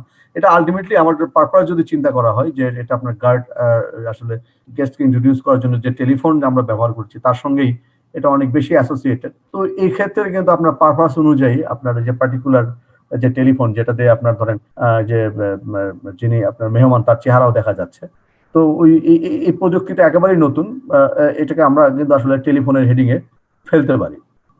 অথবা কথা বলা না গেলে এটাকে আমরা ভিডিও আউটপুট দেয়, এই ধরনের আপনার ভিডিও ক্যামেরা বা অন্য কিছুতেও ফেলতে পারি। মানে যার সাথে এটা বেশি মিলবে তার সাথে আমরা ক্লাসিফাই করব, কারণ এই প্রোডাক্টটা নতুন। এই সবকিছু নতুনের জন্যই অ্যাকচুয়ালি রুল 4। এবং যতগুলো রুল আছে এর মধ্যে সবচেয়ে কম প্রয়োগ হয় রুল 4। রুল 5টা এটা বেসিক্যালি প্যাকিং ম্যাটেরিয়ালের জন্য। এটা বর্ণনা দেওয়ার চাইতে আমি আসলে বরঞ্চ ছবি দেখি, ছবি দেখলে আপনার এটা খুব সহজেই বোঝা যায় যে কতগুলো বিশেষ ধরনের প্যাকিং বক্স আছে। আমরা এখানে যেটা দেখতে পাচ্ছি যে এটা একটা গিটারের বাক্স যার মধ্যে গিটার রাখা রয়েছে। ঠিক এরকম আপনার বন্দুকের বাক্স আছে, ক্যামেরার বাক্স আছে, ইভেন আপনার ল্যাপটপের বাক্স রয়েছে, ব্যাগ রয়েছে, যেগুলো ডেডিকেটেডলি এই পার্টিকুলার প্রোডাক্টকে ধারণ করার ছাড়া অন্য কোনো ব্যবহার নাই। যেমন এই যে আপনার কাঠের তৈরি যে গিটারের বাক্স, এটা আপনার অন্য কোনো কিছু আদারওয়াইজ এটার অন্য কোনো ব্যবহার নাই, কেউ করেও না, এবং এটা সবসময় গিটারের সঙ্গেই দেওয়া হয়ে থাকে। তো এই ধরনের ক্ষেত্রে যে আপনার প্যাকিং ম্যাটেরিয়ালটা দেওয়া হলো, যেটা আবশ্যিকভাবে ওই পার্টিকুলার পণ্যের সঙ্গে ব্যবহার করা হবে, একটি ক্লাসিফিকেশন হবে ওই যে পণ্যের সঙ্গে এই প্যাকিং ম্যাটেরিয়ালটা রয়েছে সেই পণ্যের হেডিং এ। যেমন এখানে ভায়োলিনের যে কেস আমরা দেখছি, ভায়োলিনের হেডিং হচ্ছে 9202, এইটার সঙ্গে যে কেস, উডেন কেস রয়েছে, সেটিও একই সঙ্গে একই হেডিং এ এটি ক্লাসিফাই হবে, ভায়োলিন উইথ কেস। এই প্যাকিং এর আরো একটি উদাহরণ আমরা দিই, যে অনেক সময় আমাদের এই যে শার্ট আমরা যখন কিনি, শার্ট বা প্যান্ট, তার সঙ্গে একটা পলিব্যাগ, এটাকে সুন্দর করে পলিব্যাগ দিয়ে একটা মোড়ানো থাকে, সেই পলিব্যাগটা পরে আবার আরেকটা কাগজের ব্যাগের মধ্যে এটা ঢুকানো থাকে, এই কাগজের ব্যাগ আবার আরেকটা পলিব্যাগের মধ্যে ঢুকানো থাকতে পারে, বা অন্য কোনো প্যাকিং বক্সে বা ব্যাগে ঢুকানো থাকতে পারে। তো এই যে আপনার একটা পার্টিকুলার পণ্যের সঙ্গে যে আদার যে অ্যাসোসিয়েটেড যে সকল ব্যাগ বা প্যাকিং ম্যাটেরিয়াল দেওয়া হয়েছে, সেগুলো আলাদা আলাদা করে ক্লাসিফাই হবে না, বরঞ্চ এটা ওই পার্টিকুলার পণ্যের ইন্টিগ্রাল পার্ট হিসেবে ওই পণ্যের অধীনেই এটিকে ক্লাসিফাই করা হবে। এটার ব্যতিক্রম রয়েছে, যেমন কতগুলো প্যাকিং ম্যাটেরিয়াল রয়েছে যেগুলো বারবার ব্যবহার করা যায়। যেমন আমরা এখানে দেখছি একটা গাম্বল ডিসপেন্সিং মেশিন, যেখানে চাপ দিলে আপনার যে গাম্বল বা ওই ক্যান্ডির মতো জিনিসগুলো বের হয়ে আসবে। তো এটা আপনার গাম্বল শেষ করে বারবার এর মধ্যে গাম্বল রিফিল করে এটিকে ব্যবহার করা যাবে, অর্থাৎ এটার রিপিটিটিভ ইউজ আছে। কোনো কিছু রিপিটিটিভ ইউজ থাকলে সেটিকে আলাদা করে ক্লাসিফাই করতে হবে। যেমন এখানে আমরা দেখছি যে গাম্বল উইথ ডিসপেন্সার, গাম্বলের এইচএস কোড আপনার 1704, এবং ডিসপেন্সার এটিকে ক্লাসিফাই করা হয়েছে 7907 হেডিং এ। ঠিক আমরা এটার উদাহরণ দিতে পারি যে আমরা যে ওই যে গ্যাস, যে বাসায় যে আপনার ন্যাচারাল গ্যাস ব্যবহার করি, সিলিন্ডার গ্যাস ব্যবহার করি, ওই সিলিন্ডার আপনার আসলে শেষ হয়ে গেলে আমরা সিলিন্ডার রেখে আরেকটা নতুন সিলিন্ডার নিয়ে আসি, তার মানে সিলিন্ডার বারবার এটার রিইউজ আছে। তো এই ধরনের যে সকল জিনিসের বারবার রিইউজ আছে, রিপিটিভ ইউজ আছে, সেগুলো ওই পার্টিকুলার প্রোডাক্টের এইচএস করে শুল্কায়িত হবে না, বা পার্টিকুলার প্রোডাক্টের হেডিং এ এটিকে পরিচিত হবে না। এটাকে আলাদা করে সেই পণ্যের নিজস্ব হেডিং এ এটিকে ক্লাসিফাই করতে হবে।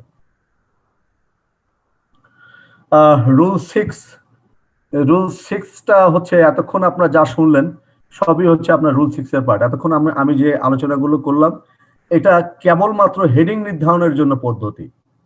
এতক্ষণ আপনারা যেভাবে হেডিং নির্ধারণের পদ্ধতি শিখেছেন, হেডিং নির্ধারণ শেষ হয়ে গেলে তারপর যেতে হবে সাব হেডিং এ। ঠিক সাব হেডিং নির্ধারণের জন্য একইভাবে সাব হেডিং লেভেলে গিয়ে এক সাব হেডিং এর সঙ্গে আরেক সাব হেডিং এর তুলনা হবে। সবসময় আমরা হেডিং এর সঙ্গে সাব হেডিং এর তুলনা করতে পারবো না, হেডিং এর সঙ্গে হেডিং এর তুলনা করতে হবে। আবার সাব হেডিং এর সঙ্গে হেডিং এর তুলনা করা যাবে না, সাব হেডিং এর সঙ্গে সাব হেডিং এর তুলনা করতে হবে। আমরা এতক্ষণ যেভাবে হেডিং নির্ধারণের টেকনিক গুলো শিখলাম, যে রুল 1 থেকে আপনার ধীরে ধীরে রুল 2, 3, 4 এভাবে 5 পর্যন্ত আমরা গিয়েছি, ঠিক একই কায়দায় আমরা সাব হেডিং লেভেলে একটার সঙ্গে আরেকটা হেডিং এর কম্পেয়ার করে সঠিক সাব হেডিং কে নির্ধারণ করার জন্য আবারও রুল 1 থেকে শুরু করব, রুল 1, রুল 2, রুল 3, এইভাবে আবার সাব হেডিং ঠিক করব। দ্যাট ইজ রুল 6, আলাদা স্পেশাল কোনো রুল না, এটা আসলে সাব হেডিং নির্ধারণের রুল। এবং এটার মর্মার্থ হচ্ছে, এতক্ষণ যেভাবে হেডিং নির্ধারণ করেছেন ঠিক একই পদ্ধতি অনুসরণ করে এবার সাব হেডিং নির্ধারণ করুন। শুধু তফাৎটা হচ্ছে এই, সাব হেডিং নির্ধারণ করতে গিয়ে কোনো অবস্থায় সাব হেডিং এর সঙ্গে হেডিং এর তুলনা করা যাবে না। তো মোটামুটি আমার স্লাইড যা ছিল সেই আলোচনা আমি শেষ করেছি। পুরো প্রেজেন্টেশনটা আমি শুনেছি, খুবই চমৎকার স্যার। আপনি যেটা বললেন, রেজাউল স্যার ঠিক আছে, রেজাউল স্যার আসলে ওনার ব্যাপারটা আলাদা, তবে আমার ব্যাপার যেটা বলেছে ওইটা হয়তো অতটা বেশি বলা হয়েছে। যাই হোক স্যার, যে বিষয়টা 2A যখন স্যার আপনি ব্যাখ্যা করছিলেন, তখন ডাব্লিউসিওর একটা স্লাইড আপনি দেখিয়েছিলেন, যেখানে রেডিও পার্টসকে একই কনসাইনমেন্টে বা একই কন্টেনারের মধ্যে দুইটা ডকুমেন্টের মাধ্যমে দুটো অংশে ভাগ করে নিয়ে আসছে। এইটি কি স্যার ডাব্লিউসিওর কোনো মানে একদম লিখিত কোনো কিছু আছে যে যেখান থেকে আমরা এই জাতীয় কনসাইনমেন্ট গুলোকে একত্রে মানে রেডিও হিসাবে বা বাইসাইকেল আসলে বাইসাইকেল হিসাবে বা মোটরসাইকেল আসলে মোটরসাইকেল হিসাবে আমরা ট্রিট করতে পারবো স্যার? মানে আমার একটা লিগ্যাল সাপোর্ট লাগবে, কারণ এটি স্যার বাংলাদেশে ব্যাপক পরিমাণে হচ্ছে, এবং আমি ব্যক্তিগতভাবে মনে করি যে এই ধরনের কনসার্ন, যেমন আমরা যদি স্যার একটু আমি একদিনের সময় নিচ্ছি এই বিষয়টা নিয়ে, যে যেমন স্যার আমরা যদি ক্যাপিটাল মেশিনারির বিষয়টা দেখি, যেখানে ক্যাপিটাল মেশিনারি এসআরওতেই বলে দেওয়া আছে যে আগে যেটা 1 বছর ছিল এখন 18 মাস করেছে, যে এর মধ্যে একই আইসিএস কোডের পণ্য বিভিন্ন কনসাইনমেন্ট আসতে পারে। আমরা যদি এই স্পিরিটটাকে ধরি তাহলে পরে কিন্তু আমার একই মানে একটা পূর্ণাঙ্গ মেশিন বা কোন একটা আইটেম সেটি যদি ভেঙে আসে, এবং আমি যদি বুঝতে পারি, কারণ যে পার্টস গুলো বেশিরভাগ ক্ষেত্রে যেটি আসে সেটি সেট আকারে আসে, 200 সেট। হয়তো একটা বাইসাইকেলকে ভেঙে নিয়ে আসছে, দেখা যায় যে 100টা হ্যান্ডেল, 200টা হুইল, মানে একটা বোঝা যায় যে এটা 100টা বাইসাইকেলকে ভেঙে নিয়ে আসা হয়েছে। কাজে এটা যদি স্যার আমরা ডাব্লিউসিওর কোনো এরকম কোনো ব্যাখ্যা থাকে স্যার আপনার কাছে, আমার ধারণা যে এটা নিয়ে আমাদের কাজ করার সুযোগ আছে, এবং হয়তো এনবিআর লেভেলে সেই কাজটি হতে পারে স্যার। আমি স্যার এই আচ্ছা, বিষয়টা সাধারণ কুণ্ড, এটা আসলে কোনো লিগালি বাইন্ডিং কোনো ডকুমেন্ট নয়। আমি যেটা মিন করেছি যে আমি অ্যাকচুয়ালি ডাব্লিউসিওর একটা ট্রেনিং ম্যাটেরিয়াল বা ট্রেনিং ম্যাটেরিয়াল ব্যবহার করেছি, সেখানে রেডিও পার্টসের উদাহরণটা দেওয়া আছে, এবং সাধন কুণ্ড খুব যথার্থই তিনি যেভাবে এটাকে মানে বুঝেছেন, অ্যাকচুয়ালি আপনার যেভাবে রেডিও পার্টস আনা হোক না কেন, ফাইনালি এখানে দেখানো হয়েছে যে এটা পূর্ণাঙ্গ রেডিওর হেডিং এ এটাকে ক্লাসিফাই করতে হবে। তো সাধন কুণ্ডুর কোশ্চেনটা হচ্ছে যে এটা লিগালি বাইন্ডিং করা যাবে কিনা, ডাব্লিউসিআর এই ধরনের লিখিত পরিচিত কিছু আছে কিনা। আমার জানা নেই, আমার এই জায়গাটাতে রইজুদ্দিন হেল্প করতে পারেন। আমার ধারণা যে এই ধরনের কোনো বাইন্ডিং বিষয় নাই, বাট এটা খুব ইন্টারেস্টিং আমার কাছে মনে হয়েছে যে ট্রেনিং পার্টসে তারা খুব চমৎকার একটা উদাহরণ এনেছে, এবং সাইকেল পার্টসে তাদের আরো একটা মজার উদাহরণ ছিল, যেটা আমি মানে আসলে আনি না, এখানে আনি না ইচ্ছা করে, কারণ এটা আমরা আসলে বাংলাদেশে এটা অ্যাপ্লাই করতে পারবো না। তারা কিছু সংখ্যক পার্টস নিয়ে এসে পূর্ণাঙ্গ সাইকেল বানিয়ে দিয়েছে। এই ধরনের তাদের ট্রেনিং ম্যাটেরিয়ালও রয়েছে। তো এটা লিগালি বাইন্ডিং করা যাবে না। তো রেজাউল হক, আপনি কিছু বলবেন, এটাকে লিগালি বাইন্ডিং করা যাবে? স্যার আপনার উদাহরণটা খুবই প্রাসঙ্গিক স্যার, কিন্তু স্যার এইখানে স্যার একই মানে দুটো কনসার্ট একই জাহাজে আসছে এবং আপনার সামনে তো একই সাথে বিল অফ রিডিউস আসছে, কিন্তু ইন এনি কেস যদি স্যার চালান দুইটা ভিন্ন জাহাজে আসে অথবা একই জাহাজে আসলো কিন্তু কনসার্ট আপনার সামনে আসলো না স্যার, তখন আপনি কিভাবে বুঝবেন স্যার যে ওই একই মানে যদি এলসি আলাদা হয় সেই ক্ষেত্রে তো আমি বুঝতে পারবো না স্যার যে মানে মানে হচ্ছে গিয়ে মানে সবগুলো চালান সবগুলো কম্পোনেন্ট একই সাথে আসছে কিনা। না, এলসি আলাদা হলেও এক জাহাজে আসলে একই আইজিএম ভুক্ত হলে সেখানে একইভাবে এটাকে এক হেডিং এ ক্লাসিফাই করা যাবে। না কিন্তু স্যার যদি এলসি দুটো হয় এবং যদি স্যার মানে জাহাজ আলাদা হয়, কারণ জাহাজ আলাদা হলে কিছু করা যাবে না, এটা আপনি নিজেও জানেন স্যার, কারণ আমাদের ইম্পোর্টার অনেক চালাক স্যার। আগে যখন এরকম দুই চারটা কনসার্ট ধরা হয়েছে তখন আগে ওরা হয়তো একই সাথে আনতো, কিন্তু এখন তারা এলসিও আলাদা করে এবং আলাদা জাহাজে আনে, এবং হচ্ছে গিয়ে তখন আপনার সাথে মানে আপনার সামনে তো একসাথে এই কনসার্ট দুটো প্লেস হবে না স্যার, সেই ক্ষেত্রে তো স্যার আপনার পক্ষে বোঝা খুবই টাফ স্যার। রাইট, যেহেতু goods are presented separately and at separate time, তো আসলে সেখানে আমরা আসলে আইনের ফাঁকফোকরে আটকে যাব না। রেজাউল ভাই, নওয়াব স্যার, হ্যাঁ স্যার যদি পার্টি আমরা যদি ক্লাসিফাই করতে যাই, তো আমরা পার্টকে তখন আপনার এসেনশিয়াল ক্যারেক্টার হিসাবে ইনকমপ্লিট বা আনফিনিশড আর্টিকেল বলতে পারি কিনা? তো এরকম সেটা বলা যাবে যদি মানে কিন্তু এরা তো ওইভাবেই আনে যে দুইটা কনসার্মেন্টের মধ্যে কোনোটাই যেন এসেনশিয়াল ক্যারেক্টার না থাকে আর কি, ওইভাবেই মানে আমার কোশ্চেন হচ্ছে এসেনশিয়াল ক্যারেক্টারটা ডিফাইন করব কিভাবে আমরা? এসেনশিয়াল ক্যারেক্টারটা কোনো সংজ্ঞা দেওয়া নাই, মানে হচ্ছে এক একটা মানে এক একটা আইটেমের জন্য এক একটা জিনিস দেখা লাগে আর কি। আমরা যে টাইম টু টাইম বিভিন্ন জিনিস বলি যে গাড়ির চাকা না থাকলে গাড়ি আসলেও আমরা এসেনশিয়াল ক্যারেক্টার ধরতে পারবো, বা এগুলোর আসলে সেট ওরকম স্পেসিফিক নাই, তবে কিছু ইন্ডিকেটিভ বিষয় আছে, যেমন not ready for direct use, এমন ভাবে আসবে না যেটা ডিরেক্ট ইউজ করা যাবে। অ্যাপ্রক্সিমেট শেপ বা outline of the finished article or part, মানে শুধু ফিনিশড আর্টিকেল না, তার অংশের আউটলাইন থাকলেও সেটাকে একটা ক্রাইটেরিয়া হিসেবে ধরা যাবে। আর একটা ইস্যু হচ্ছে can only be used for completion of finished article, মানে এটা তো থাকেই যে ওই যদি ধরেন মিটারের অর্ধেকও আসে, আমরা বুঝতেই পারি যে এই অর্ধেক দিয়ে শুধু মিটারই বানাবে, অন্য কিছু তো বানাইতে পারবে না। তো লাস্টেরটা কোয়ালিফাই করা যায়। সেকেন্ডটা ট্রিকি, যেমন অ্যাপ্রক্সিমেট শেপ অর আউটলাইন। শুধু ফিনিশড আর্টিকেলের শেপ থাকলেই যে আমরা এসেনশিয়াল ক্যারেক্টার হিসেবে ধরবো তা কিন্তু না, তার পার্টের যদি আউটলাইন থাকে বা শেপ থাকে সেটাকে এসেনশিয়াল ক্যারেক্টার হিসেবে ধরতে পারবো। স্যার আমার একটু বক্তব্য ছিল স্যার এই বিষয়ে। স্যার জি বলুন। স্যার এইটা সাইকেলের বিষয়ে কমার্শিয়াল ইম্পোর্টার হিউজ পরিমাণ আনতেছে স্যার, হিউজ পরিমাণ স্যার। তা কমার্শিয়াল ইম্পোর্টার সাধারণত কি করবে, সাইকেল তো আর বানাইতে পারবে না, নর্মালি সে ওই পার্টস হিসেবে বিক্রি করতে হবে। তা আমরা স্যার কমন সেন্স দিয়ে বুঝতেছি এইটা আসলে সাইকেল হয়ে যাচ্ছে, বাট ওই যে আইনের বাধ্যবাধকতা আমরা এইটা নিয়ে আমাদের জেসি মহোদয় সাধন স্যার এনবিআর মধ্যে লিখছেন যে আমরা বুঝতেছি একেবারেই শিওর যে এটা আসলে এসেনশিয়াল ক্যারেক্টার পড়ে, কিন্তু যেহেতু বিভিন্ন পেশার বা আমরা ওভার শিওর না হয় আইনের কোনো বাধ্যবাধকতা না যেতে পারলে স্যার এটা আমরা করতে পারতেছি না। এখন স্যার আমার একটা প্রস্তাব হলো যে এই যে কমার্শিয়াল ইম্পোর্টার আনলো, তা ঠিক আছে আমাদের এইখানে ভ্যাট দেবে না, কিন্তু এই সাইকেল না এখানে রেজাউল হক আছেন স্যার। স্যার তো স্যার আমার 1 মিনিটে শেষ করে স্যার। সেটা হলো স্যার সেই ক্ষেত্রে তো আমরা যেটা হয়তো আমরা তো এইটা সবাই স্যার এনবিআর এর কর্মকর্তা কর্মচারী, এইটা স্যার ওই যে ভ্যাট পর্যায়ে যেটা আছে স্যার, আমার ধারণা যতটুকু আমি ভ্যাট ডিভিশন দেখছি যে এটা স্যার যে একটা ভ্যাট আছে যে উনি সেল করলে এইটাও দেয় না। এই বিষয়ে স্যার আমরা একটা কমিটি করে কোনো এসেনশিয়াল ক্যারেক্টার স্যার একটা চিঠিও দিয়েছেন, মেবি জবাব আসে নাই। তো এইটা স্যার একটা আসলে হিউজ আসে, এটা বোধহয় স্যার একটা ব্যবস্থা নেওয়া যেতে পারে।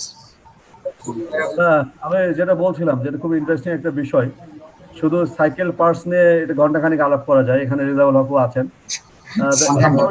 কাস্টম হাউসে এই সাইকেল পার্টস এর এসেনশিয়াল ক্যারেক্টার কি হবে এটা নিয়ে hard and fast Rezaul Haque সে কতগুলো পণ্যের তালিকা করেছে যে যেগুলো একসঙ্গে আসলে এটা এসেনশিয়াল ক্যারেক্টার হবে। তো দেখা গেছে যে এটা তারা আসলে পরবর্তীকালে ওই একসঙ্গে আনে নাই, সবগুলো জিনিসই নিয়ে আসছে। হয়তো রেজাউল হয়তো লিখছে যে 12টা পার্টস একসঙ্গে আনলে এসেনশিয়াল ক্যারেক্টার হিসেবে বিবেচনা করা হবে, তো ওরা 12টা আনতো না, ওরা 11টা আনতো, তার সঙ্গে অন্যান্য জিনিস নিয়ে আসতো এবং ঘুরে ফিরে 11টা বা 10টা আনতো, একটা দুইটা মিসিং রাখতো যে এসেনশিয়াল ক্যারেক্টার মানে বৈশিষ্ট্য প্রকাশ করবে যেগুলো। তো এরপরে এটার একটা মুশকিলটা হচ্ছে যে এটা আবার এই পার্টিকুলার রুলিংটা কমিশনার পর্যন্ত যায়নি। তা আমি যে সময় চিরন কাস্টমার কমিশনার ছিলাম তখন এটা নিয়ে আবার একটা হট্টগোল হলো যে সবসময় সাইকেল নিয়ে কিন্তু ডিবেট চলতেই আছে। তো আমরা এটা নিয়ে একটু আমরা ইন্টারনেট সার্চ করে দেখলাম এবং খুবই মজার ব্যাপার হচ্ছে আমরা ইউকে কাস্টমস থেকে একটা রুলিং পেলাম এবং আমরা ইউএসএ কাস্টমসের একটা রুলিং পেলাম। তো ইউকে কাস্টমসের রুলিংটা হচ্ছে যে সেখানে বলা ছিল ফক আর একটা কি জানি ফক আর একটা পয়েন্ট, দুটো জিনিস মাস্ট। ফ্রক আর কি জানি, তুমি কি সাইকেলের গ্রুপ দেখো সুলতান? ফ্রকের সঙ্গে আরেকটা পার্ট, এই দুটো বিষয় মাস্ট থাকতে হবে, আর আমরা 3টা সেট বানিয়ে দিলাম। ফ্রেম কিনা স্যার? হ্যাঁ হ্যাঁ ফ্রেম ফর্ক এন্ড ফ্রেম মনে হয় frock and frame. Frock and frame হচ্ছে মাস্ট, এটা থাকবেই এবং তার সঙ্গে আমরা চারটা সেট বলে দিলাম। এই 4টা সেটের যে কোনো দুটো সেট বা তার অংশ বিশেষ আসলে এসেনশিয়াল ক্যারেক্টার হবে। তো দেখা গেছে এই রুলিংটাও এটাকে আটকানো যায় না। প্রথম রুলিং দেওয়ার সাথে সাথে কিছু কনসাইনমেন্ট আটকানোর মতো ছিল, তো তারপরেও তারা নানান ভাবে সেটা করে বের হয়ে চলে গেছে। হ্যাঁ, তো পরবর্তীকালে তারা ওই যেভাবে আমরা রুলিং দিছি ওই রকম করে তারা আনা শুরু করছে, যেটা আমরা জেনেছি। আর একটা কাজ করা যেত, ইউএস কাস্টমস যেটা করেছে, সবগুলো পার্টসের মূল্য ধরে ধরে একটা কমপ্লিট সাইকেলের দাম কত হইতে পারে সেই অনুপাতে যে পরিমাণ পার্টস আসছে তো তার 60% কে এটা করা যায়।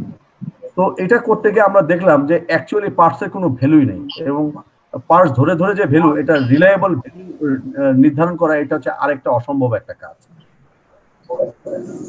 এটা রিয়েলি এটা আমরা যেটা করতে পারি যে এইভাবে আসলে এসেনশিয়াল ক্যারেক্টারের পিছনে দৌড়িয়ে লাভ নাই। যদি আমরা সত্যিই চাই যে কমার্শিয়াল ইম্পোর্টাররা এগুলো আনবে না বা এখানে ডিউটি ইভেশন হচ্ছে, তাহলে অ্যাকচুয়ালি কমপ্লিট সাইকেল এবং পার্টসের ডিউটি এর যে গ্যাপ এটাকে রেশনালি কমিয়ে আনা ছাড়া আমার মনে হয় যে ভালো পদ্ধতি এই ক্ষেত্রে নাই। আচ্ছা, অন্য কেউ কোনো কোশ্চেন করবেন?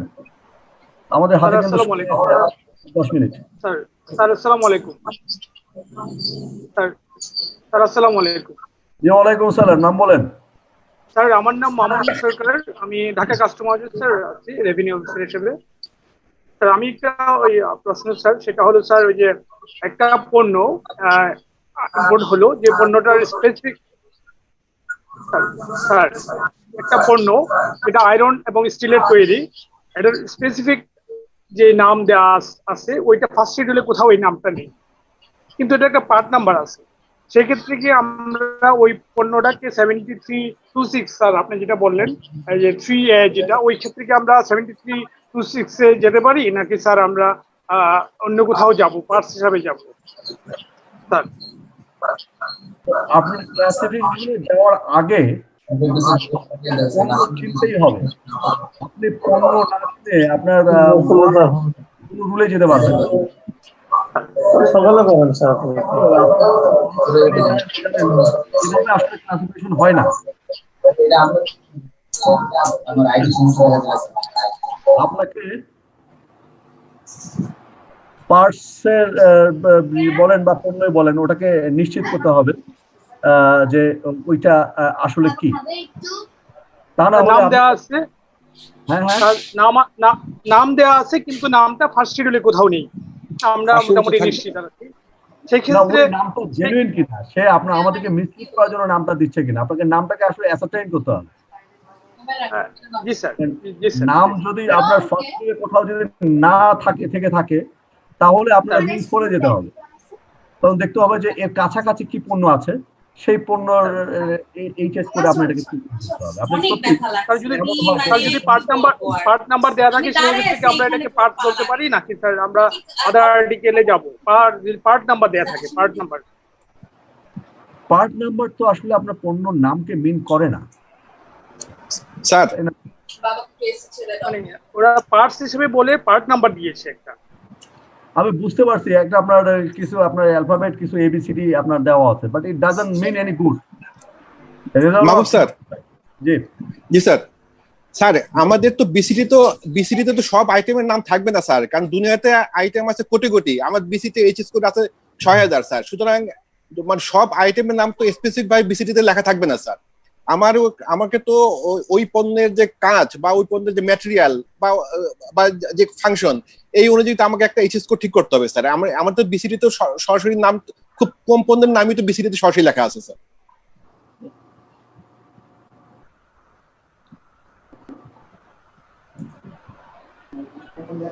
Anymore question? আপনার মামুনের প্রশ্নের উত্তরটা হচ্ছে যে আপনার ওই পার্টিকুলার কোনো পণ্যকে যদি আমরা না চিনি, একবার জীবনে প্রথমবারের মধ্যে দেখি এবং আমাদের আদার কলিগ বা আমাদের সবার সম্মিলিত জ্ঞান দিয়েও পণ্যটাকে চিনতে পারছি না, সেক্ষেত্রে ওটা কোনো না কোনো পণ্যের কাছাকাছি হবে। তো যে পণ্যের কাছাকাছি বৈশিষ্ট্য ধারণ করে এই পার্টিকুলার পণ্যটা, ওই পণ্যের এইচএস করে এটা শুল্কায়ন হবে। হ্যাঁ, এবং 7326 আদার আর্টিকেলটা হচ্ছে যখন আমি কোনোভাবেই আসলে এটাকে কোনো প্রপার ক্লাসিফিকেশনে ফেলতে পারছি না, তার জন্য বেসিক্যালি। হ্যাঁ, বাট সেখানে কিছু ক্যারেক্টারিস্টিক আছে। হ্যাঁ বলেন। স্যার আমি একটা প্রশ্ন করতে চাই। কালকে আমরা আগামীকাল আবারও সরাসরি যুক্ত হব, এবং আগামীকালে আমাদের বক্তা আমাদের রিসার্চ পার্সন সাধন কুন্ড, পরশুদিন আমাদের রিসার্চ পার্সন রইসুদ্দিন খান, তারপরের দিনে রেজাউল হক আমাদের পার্টিকুলারলি আমাদের যে ক্যাপিটাল মেশিনারি নিয়ে যে জটিলতা আছে সেগুলো নিয়ে আপনাদের যত জমানো কোশ্চেন আছে সবগুলো নিয়ে আপনার রেজাউল হকের মুখোমুখি হবেন। হ্যাঁ জি, কে জানি কোশ্চেন করছেন, বলেন। স্যার আমি ওই ল্যাপটপ ব্যাগকে রিপিটেটিভ ইউজ হিসেবে ট্রিট করব, নাকি স্যার ল্যাপটপ ব্যাগকে আমি ল্যাপটপ সাথে স্যার ক্লাসিফাই করব? স্যার আমি স্যার এটা একটু ডিটারমাইন করতে পারি না। আচ্ছা ঠিক আছে, আপনার এটা নিয়ে চিটং কাস্টম হাউসে অ্যাসেসমেন্ট কমিটির একটা রুলিং আছে।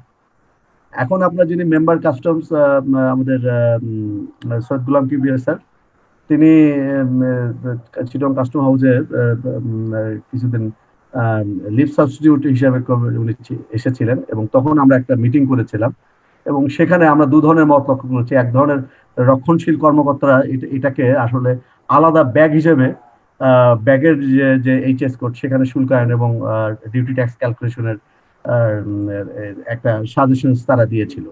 এবং এটা পক্ষে বিপক্ষে মোটামুটি ভালো ডিবেট হয়, এবং ফাইনালি অ্যাকচুয়ালি আপনার রুল অফ 5A প্রিভেইল করে। কারণ ল্যাপটপ, আমাদের সামনে যে ল্যাপটপটা ছিল ওইটা একটা খুব রিনাউন্ড কোম্পানির ল্যাপটপ ছিল, এবং সেই কোম্পানির লোগো ওই ব্যাগের উপরে ছিল, এবং সেই ব্যাগটার শেপটাও ছিল কি দেখা যায় নাকি, এই যে একটা দেখা যাচ্ছে না, সরি, এটা মুশকিল হলো, পিছনে ব্যাকগ্রাউন্ড আছে যে কারণে আপনার ব্যাগটা দেখা গেল না। ওই ব্যাগটা দেখেই বোঝা যাচ্ছে যে এই ব্যাগটা আসলে ল্যাপটপের জন্য ক্রিয়েট করা, এক্সট্রা কোনো পকেট নাই, বা পকেট যেটা আছে উপরে আলাদা করে তার মধ্যে শুধুমাত্র একটা চার্জার ঢোকানো যায়, আর কিছুই ঢোকানো যায় না। তো এরকম বৈশিষ্ট্যের যে ল্যাপটপ ব্যাগ, সেটাকে কোনো অবস্থায় আলাদা ব্যাগ হিসেবে ক্লাসিফাই করা যাবে না যদি আমরা রুল 5A স্ট্রিক্টলি ফলো করি। যদি কেউ ভিন্নতা করে তাহলে সেক্ষেত্রে আমার বক্তব্য হচ্ছে যে তিনি রুল 5A ফলো করছেন না, ঠিক আছে। আর যদি এমন হয় যে আপনার ল্যাপটপ ব্যাগের উপরে ল্যাপটপের লোগো নাই, বা এটা এমন ভাবে ব্যবহার আনা হয়েছে যেটাকে ল্যাপটপ ধারক ব্যতীত আরো নানান ভাবে এটাকে ব্যবহার করা যায়, তার মধ্যে অসংখ্য পকেট, সেমি। ল্যাপটপ নিয়ে যেটা বলছিলাম, এখনো সবাই আসতেছে আস্তে আস্তে, যে ল্যাপটপটাকে এসেনশিয়ালি যদি এটা বোঝা যায় যে ওই পার্টিকুলার ল্যাপটপকে ধারণ করার জন্য কোম্পানির লগোটকো সহ এবং এক্সট্রা কোনো ফিচার যদি ওই ব্যাগে না থাকে, এটাকে অবশ্যই ওই রুল 5A অনুযায়ী ল্যাপটপের সঙ্গেই এটিকে ক্লাসিফাই করতে হবে। কারো কোনো ভিন্ন মত আছে এটা নিয়ে? যে আমার ক্লাসিফিকেশন এক্সপার্টরা আমাকে সম্মতি দিয়েছেন, তো আপনাদের যাদের দ্বিধাদ্বন্দ্ব আছে তারা আপনার রক্ষণশীল চিন্তা ভাবনা বাদ দিয়ে দেন।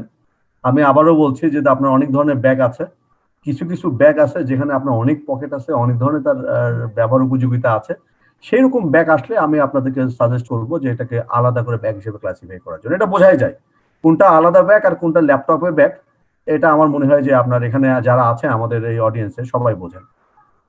তো যাই হোক, অনেক রাত হয়ে গেছে, আপনাদের আর কারো কোনো কোশ্চেন নাই সম্ভবত। তো আজকে আমরা সবাইকে খোদা হাফেজ জানাইতে চাই। সবাই ভালো থাকুন, সুস্থ থাকুন, নিরাপদে থাকুন। শুভরাত্রি।